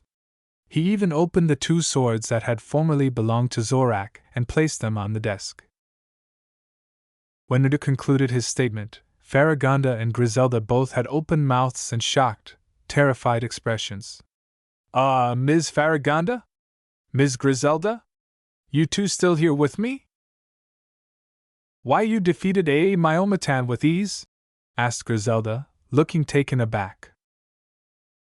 Nuda raised his eyebrow at the word. "Myomatan? Is that what he and the 3 warrior kings are?" He only needed Ms. Farragonda's shock to prove his theory. "You know who they are. Don't you, both of you?" Ms. Farragonda turned fully to the window, where the moon was plainly visible in the sky. She took a long breath and continued to face the windows. "What I'm about to tell you, Nerdu, must never leave this office unless the danger imposes on any of the students here, at Red Fountain or Cloud Tower. Then you will share this information," she stated. Then the blonde toad sage turned to face the Alfea headmaster, who gave her a nod. "You can trust me. I won't share this information without your permission," Nerdu stated, and the elderly woman grinned at him upon hearing that. "Very well. Long ago, after all the realms were given life by the great dragons since the beginning of time, there was a race that was born alongside the rest of magical creatures today. They were a warrior race, which excelled in hand-to-hand combat and all arts of weaponry. They had unbelievable durability along with strength, speed, stamina, and vitality. They once served as protectors for all the realms and magical creatures before our ancestors learned how to use magic. They were the Myomatan," Ms. Farragonda said as she settled into a seat next to Griselda. "They were the inspiration for the Red Fountain School for Heroism and Bravery, since the first headmaster was the only one that the Myomantan allowed to train outside of their own people." Nuda was surprised. He knew it was time to close it when he saw the disciple fairy's intense gaze. "Really? Hopefully they don't see those uniforms today," because uniforms are not supposed to be tight. And let me tell Dash, she responded. Sorry, please continue. In a meditative mindset, Farragonda responded. Yes, now where was I?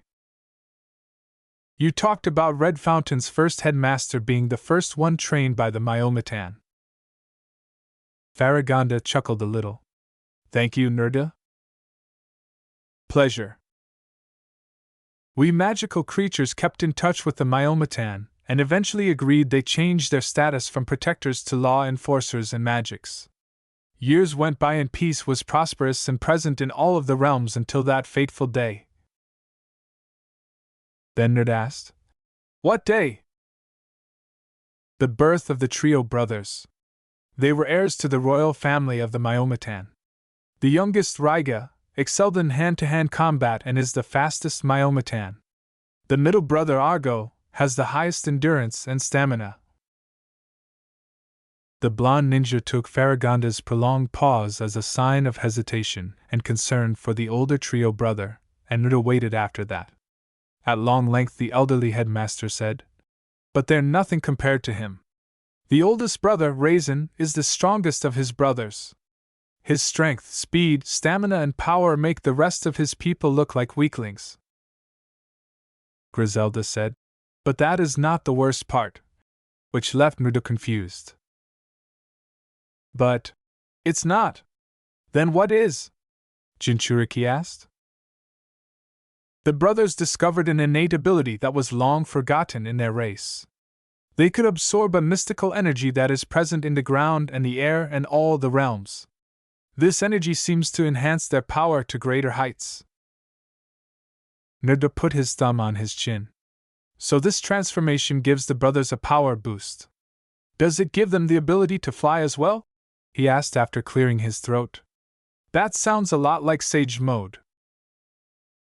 No, that's an ability all Myometan already possess, but their flight capability far exceeds anything or any creature when they transformed as you say it. Nuda murmured something about something else before he resumed his discussion. So I assume after the brothers grew up, they decided to lead their people against the magical creatures? Asked the man. Farragonda nodded sorrowfully at the boy's question. Unfortunately, yes. They believed that we magical creatures had tricked their people into slavery in the form of being our law enforcers and so led a revolt with the help of the ancestral witches along with other parties. When Nerda noticed Farragonda shaking her head, he raised an eyebrow and said, Other parties? Like who? I'm sorry, but that's for another time. Now, as I was saying, the now-called warrior kings led their people against us. At first, we held up against their might, but eventually the tables were turned on us. So many magical creatures, friends, family, everyone you associated with had fought against the Myometan and fell in battle. It looked like it was over for us, said Griselda, in a slightly nervous tone. Until he arrived, the man who wears the same symbol like you do appeared out of nowhere. Literally. The man known to his people as the Yellow Flash of the Hidden Leaf arrived at one of the battle sites and saw the horrifying actions of Myometan slaying innocents. So he intervened the battle with powers unlike anything in this world and defeated the Myometan brigade with ease. Farragonda said as she removed a tissue from her desk and cleaned her nose. Griselda explained. He was so fast. 1 minute, he was at this spot and the next, he was way over there. As she pointed to her fingers to substantiate herself. As Nida listened to Farragonda, he thought proudly, Heh, that's my dad! We gained a powerful ally that day and news of his appearance, powers and later victories spread out through magics, giving our people and all magical creatures hope for victory and peace. While cleaning her glasses, Griselda broke off, adding, But his victory also gained the warrior king's attention and they vowed to crush the Yellow Flash. So they confronted him with thoughts of easy victory within their grasp. In accord, 9 creatures snarled, and Nerda thought, Bad mistake. However, the Yellow Flash gave the kings a great challenge since they never encountered a being of his caliber, and eventually defeated them. In the aftermath, the Yellow Flash used some sort of sealing magic to seal away the warrior kings and their armies in their ancestral castle, but not before Raisin declaring revenge on him. After their defeat, the ancestral witches and the other parties retreated and disappeared since they could not defeat him and his current level of power. After that day, the Yellow Flash was praised by the people of Magix and was revered as a legend for not only his unique powers, but his kind and determined personality. Faragonda sighed. He asked us for help to return to his dimension as he had a wife and they were expecting a child. Naruto was surprised, but he was careful not to show it. This happened before my birth? Faragonda grinned as she observed Naruto. We obliged, but the work was excruciatingly exhausting. It took several months, but we finally managed to send him home and that was the last time we ever saw him, she remarked. I thank you for bringing this information to us. Now that we know the 3 warrior kings are awakening, we can coordinate a defensive plan with the other realms. It's no problem. I felt like it was the right thing to do, Naruto remarked, smothering a yawn with his palm. The youngster turned to face the door and said, Well, I've kept you ladies up late as it is, so I'm going to go and let you sleep. Naruto stopped as he opened the door when Faragonda asked a confidential question. Naruto, do you know who is the Yellow Flash? After a while, Naruto looked over his shoulder and spoke. Yes, he is my father. The Uzumaki Jinchuriki left a smiling Faragonda, who was satisfied with the boy's statement, and a staring Griselda in the chamber, as he left. The next morning, Naruto left Alfea and settled in the spot where his future house will stand tall in the forest. Flashback departure. Naruto chuckled as he jumped from tree to tree and explored the vast natural spaces that surrounded him in the new planet. Somewhere in the forest. Something's crawling on my leg, cried Stella. Musa asked, Whatever happened to mud does wonders for your skin? And the girls laughed. Bloom and the other female students went on a field trip with their nature lecturer, who emphasized the value of listening to nature and avoiding the use of magic while completing their assignment. They were wearing safari clothing, too, much to Stella's dismay. Before Techna could cast a spell, Bloom said, It's probably a subterranean sludge slug.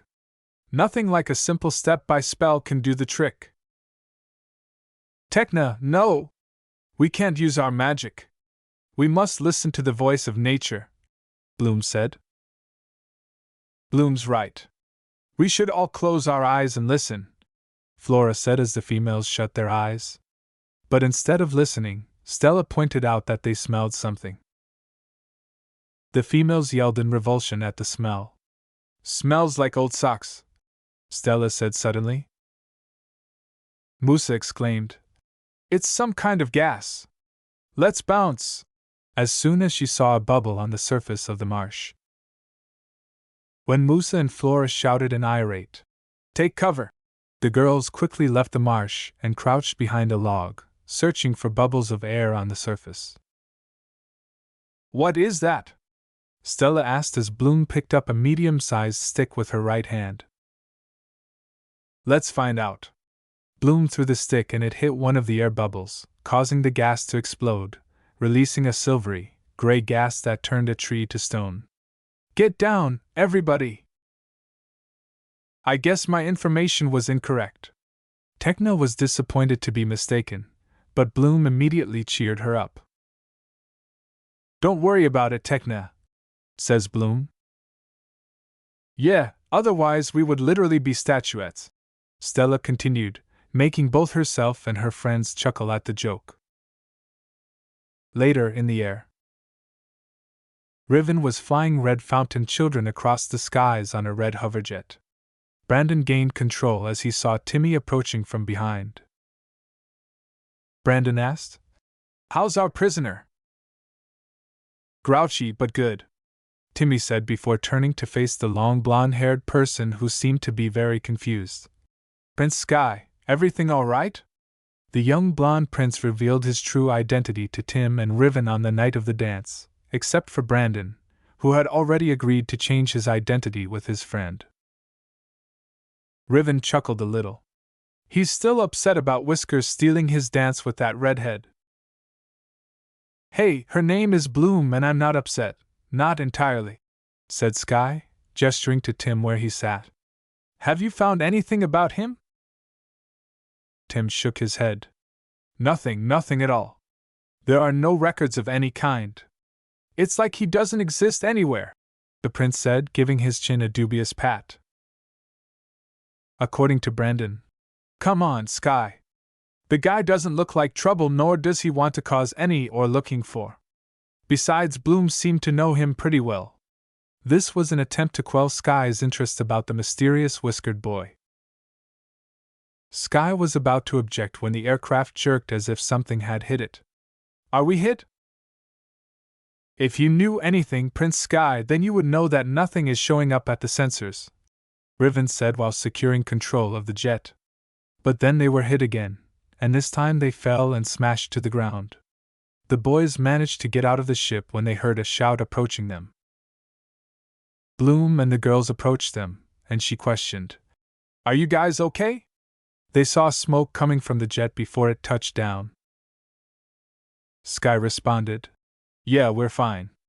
But what are you guys doing here? As Brandon stepped back as if he had found something.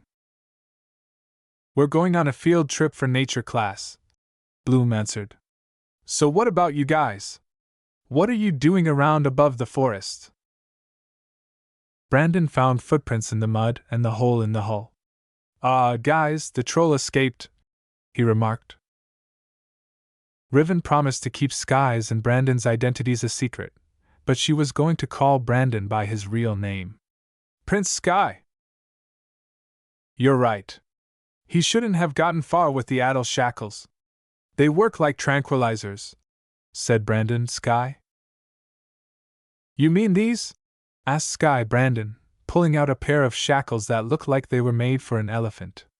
Then the fairies and specialists heard rustling from nearby trees, and the latter group drew their phantom weapons. Oh, great. It's those red fountain guys, the voice stated, and the girls immediately knew it. As the familiar blonde, whiskered figure jumped from the tree and turned to the girls, smiling and saluting them, Flora asked, Nurda? Hello, ladies. Nurda, the girls exclaimed upon seeing their friend once more. The boys looked at the girls with odd expressions on their faces. Nurda? What kind of name is that? Asked Riven. Riven approached the gathering and stopped in front of the females, receiving a reprimand from Nurda. An awesome name, thank you very much, he replied. So ladies, what are you guys doing out here? Stella said, introducing the field assignment to him. Very interesting. What about you? What are you doing out here? Bloom said. At this point, everyone, including Sky, listened to the boy's tale. I was simply walking around here. The nature here is beautiful, not to mention the incredible energy that flows through it and dash. Flora gave a gasp. You can feel nature? Nurda pointed to the down plane and nodded before continuing. As I was answering your question, Bloom, I was in the area when I saw that floating thingy fall from the sky. I can sense its power everywhere, the ground, the sky. It's peaceful. Cool, said Musa, smiling. Thank you. I tend to impress people at times, Nurda answered with a smile. Not all people. Sky muses as he gives Nurda a fierce look while the latter is talking to the girls, particularly Bloom. His face instantly changed to one of compassion. I've never seen you before. My name is Brandon.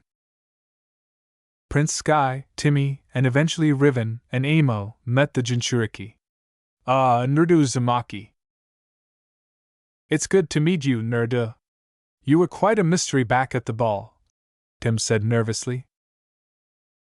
Nurda exclaimed, Ukakei, before he realized the hole in the jet. he inquired. What broke out? A troll, replied Tekna. Nudu spun around and gave Tekna a bewildered expression. A what? Trolls. Tall, mean, hairy, and really stinky, Stella mumbled, closing her nose to make her point. Since the youngster is from a parallel Earth in another dimension, Nudu blinked a few times and said, I don't get it. Stella and Tekna grumbled at the boy's denseness. Riven jerked his thumb at himself and cursed. Well, we got to get going. You girls just go to your fairy class and you, Blondie, go back wherever you came from. Just leave this to the heroes, he stated. Well, when will they get here / where are they? The two blondes said, grinning and giving each other high fives. Oh, double snap! Musa laughed along with them. Listen, you dash. Sky cut Riven off before he could curse at Stella. After Sky, Brandon said, Come on, that's enough. We got to go. The specialists left the humans and fairies behind and went in search of their missing Pockmaster. Do you think we should follow them? Inquired Bloom.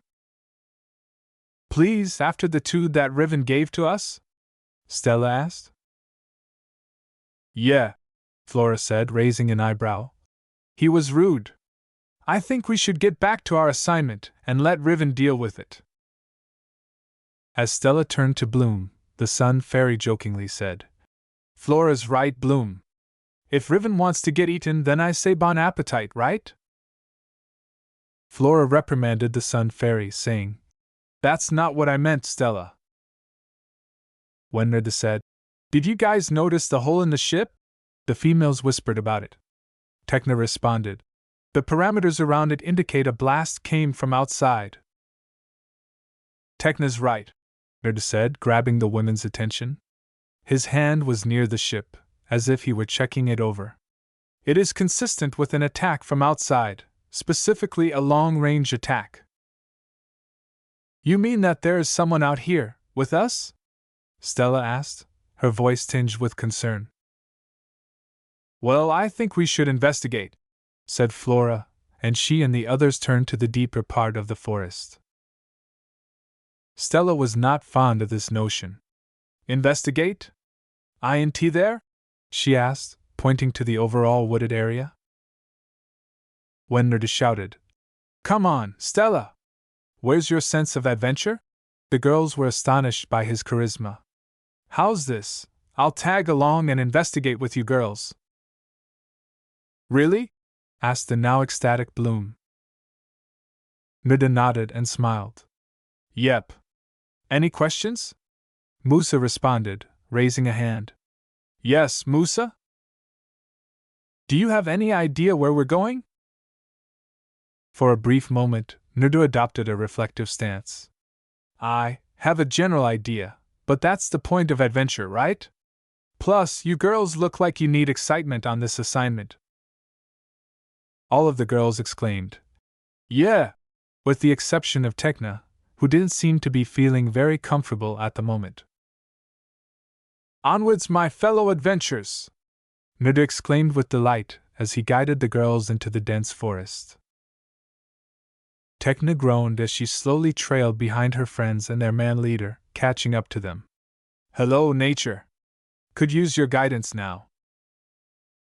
A few minutes into the expedition, the group of children came upon 3 of Stella's deadliest enemies, mock swamp monsters and spiders. I hate nature! Stella screamed out while wiping the muck off her arms. Stella, calm down. It's nature out here, you know. Everyone's bound to get dirty out here, Musa said, as if it were the most obvious thing in the world. Nerda noticed that Flora was staring at him and turned to face her. Yeah, he said. He motioned for everyone to continue as Flora was about to speak. Something on your mind, Flora? He inquired. Earlier, you said you sensed nature's energy. How is that possible? Replied Flora. Now everyone was looking at Nerdo, fascinated by the boy's extraordinary skills. Since you're a human. Oh, well. Nuda replied, placing his palms on his head. I learned Sin spirit art. All of the women raised their eyebrows in curiosity and confusion. Sin spirit art? Bloom asked before smacking a fly that was flying in front of her. Sin spirit art is the art of drawing natural energy and mixing it with your own chakra and dash, Jinchuriki stated, nodding before continuing. I'm sorry. Chakra? Tekna and the others responded, not knowing what the term meant. Oh.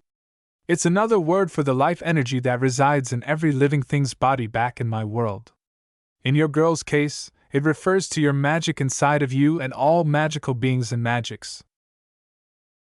As Tekna uploaded the new information about chakra and Sin spirit art into her database on her wrist, she concurred, remarking, a very interesting word. Please continue, Nudu, Flora said, and they jumped over a big log, with Nuda helping Bloom down, and then hiked farther into the dense forest. Glancing over his shoulder, he saw the females in awe, but none of them could match Flora's expression. Her charm is inherent.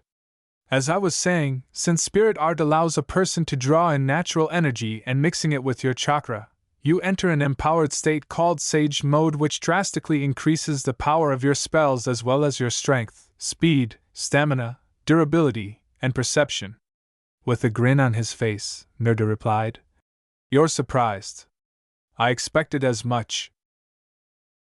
Have you used it in battle? Asked an intrigued Musa as she reached for her headphones. Yes, I have. But I only use it when I'm facing a powerful opponent or just for fun, though I doubt I'll use Sin spirit art anytime soon or ever, Nerda said. Since his last meeting with the seemingly powerful Myometan, he had been doubting the strength of their race, with the exception of the 3 warrior kings. Could you teach me how to use Sin spirit art? Flora said in a hopeful tone, hoping that by mastering this new technique, her magic would grow more potent and more in one with nature, much like Nerda's. This came as a complete surprise, and the child blinked a few times. Nerda took a reflective stance and responded, how should I say this delicately? He was attempting to identify the most appropriate approach to answer Flora's question without making her feel uncomfortable. Luckily for him and the females, a high-pitched scream that only a girl could make could be heard. When the blonde princess shook her head, everyone turned to look at her. Was that you again, Stella? Then who sc dash? The high-pitched howl returned, but this time it was louder and sounded more like. In other forest sections. Help! Timmy cried out to the sky as live vines ensnared him and his friends and bound them. The vines tighten their grip on Riven as he tries to break free, and the same is true for Sky, Brandon, and Timmy. Riven finds this annoying. Sky released the incredible grip of the vines and remarked, Well, this is embarrassing. I don't think this can get any worse, said Riven, who was hanging upside down and frowning. A rustling sound drew them in, and it got worse as the fairies and their friend, a blond guy, emerged from the bushes.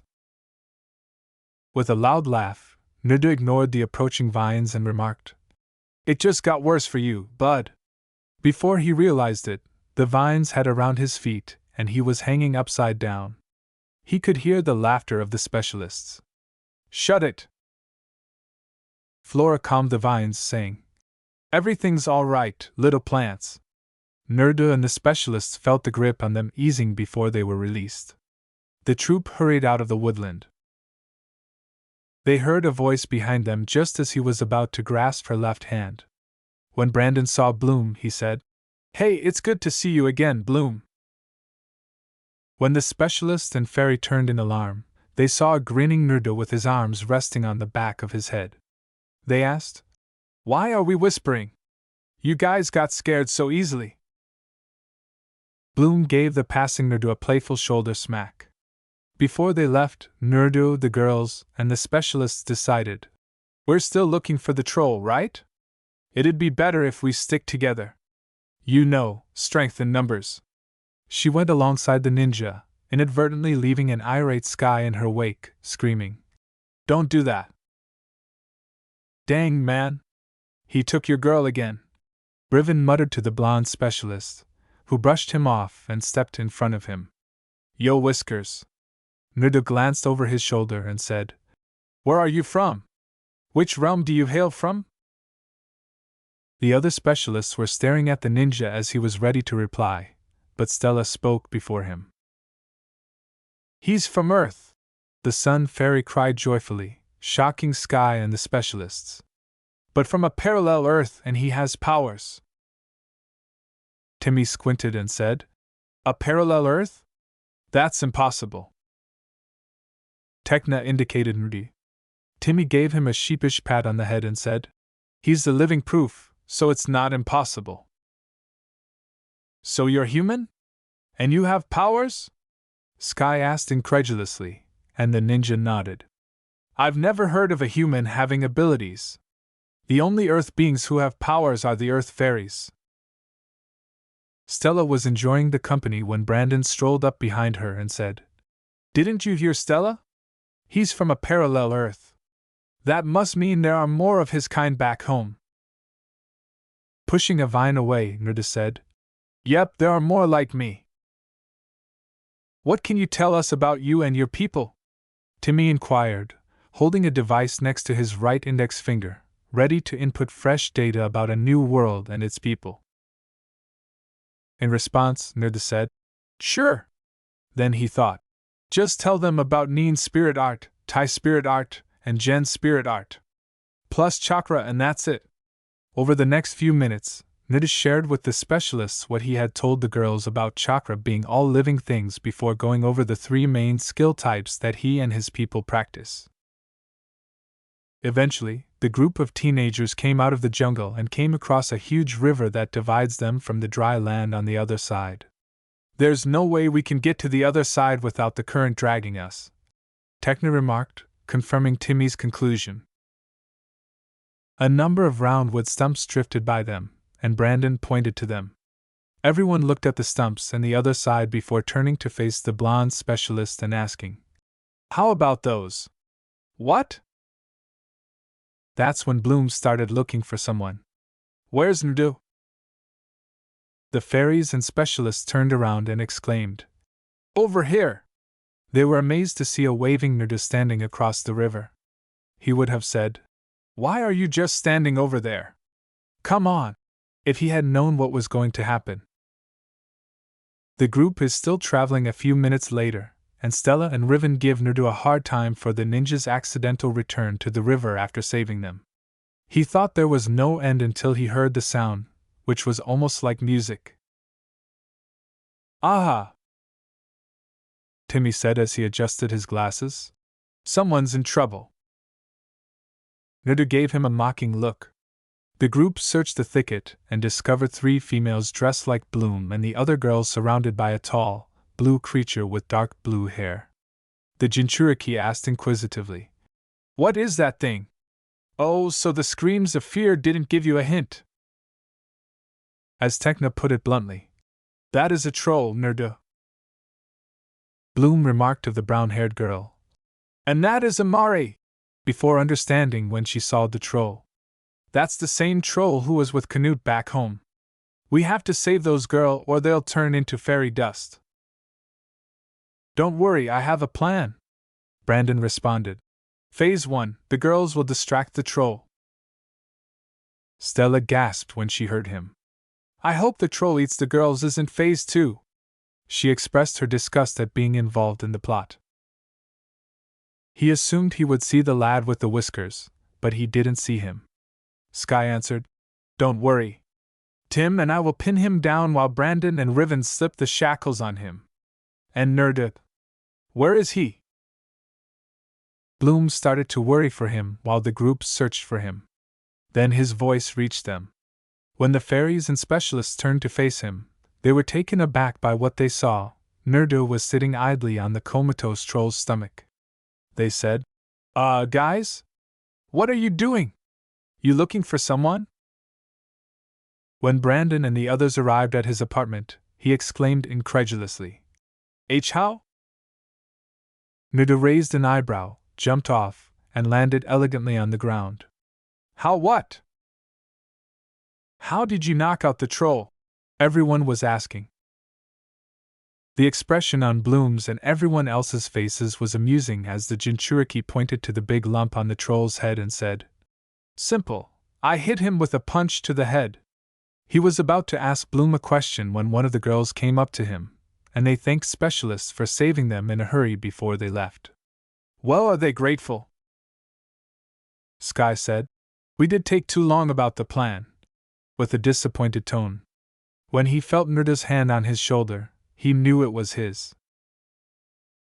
The newcomer's statement startled the specialist, who started to wonder if he had any experience in battle tactics. Nerda pointed to the specialist and said, Well, now we got to drag the big lug to your ship, and when I say we, I mean you guys. The high-level ninja grinned and said, Don't worry about it. It's good to be organized, but sometimes you have to come up with a plan while you're in stressed-out situations. The lads gaped, and the girls giggled at the expressions. How come we have to drag him? Complained Riven. The specialists grumbled about the next assignment in front of them, saying, Come on. It's getting late and I want to go home. Nuda responded simply before throwing ropes at the specialists. Because I said so? After noticing the sunset, Flora remarked, Yeah, it is getting late. Stella shuddered and stroked her arms. And cold. The cold caused Bloom, Flora, Musa, and Tekna to start shivering. We should head back to where our class is, Bloom whispered, shivering, but then she felt something cover her shoulders and upper torso. She recognized it as Nuda's orange and black jacket. The fairy was drawn to the black t-shirt wearing boy with the whiskers. Nerd. Don't worry, Bloom. I'm not cold at all. Now let's get you girls back to your class. Nerdu comforts the blonde specialist, who is secretly incensed. And how are you going to do that? Tekna asked.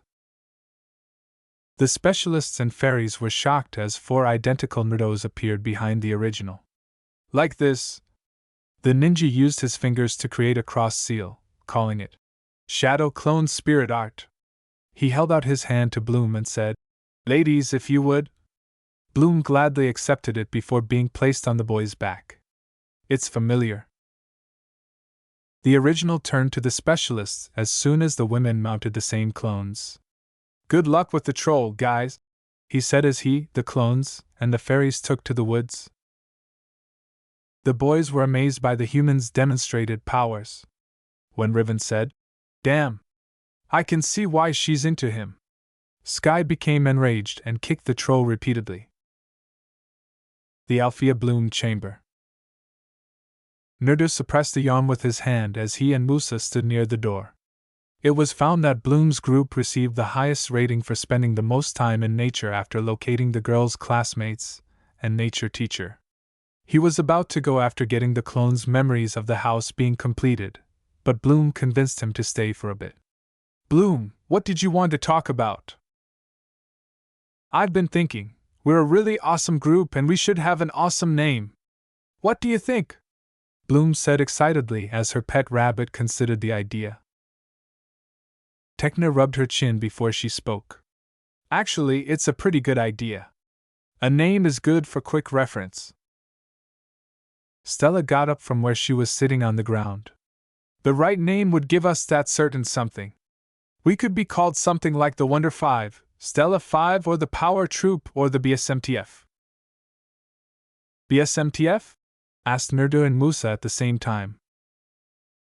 Stella used her fingers to indicate each of the words and added, Check it out, beauty, style, magic, taste, and flair. And those are also the first letters of each of our names. She sounded happy with it. But Musa rejected it and did not approve of it.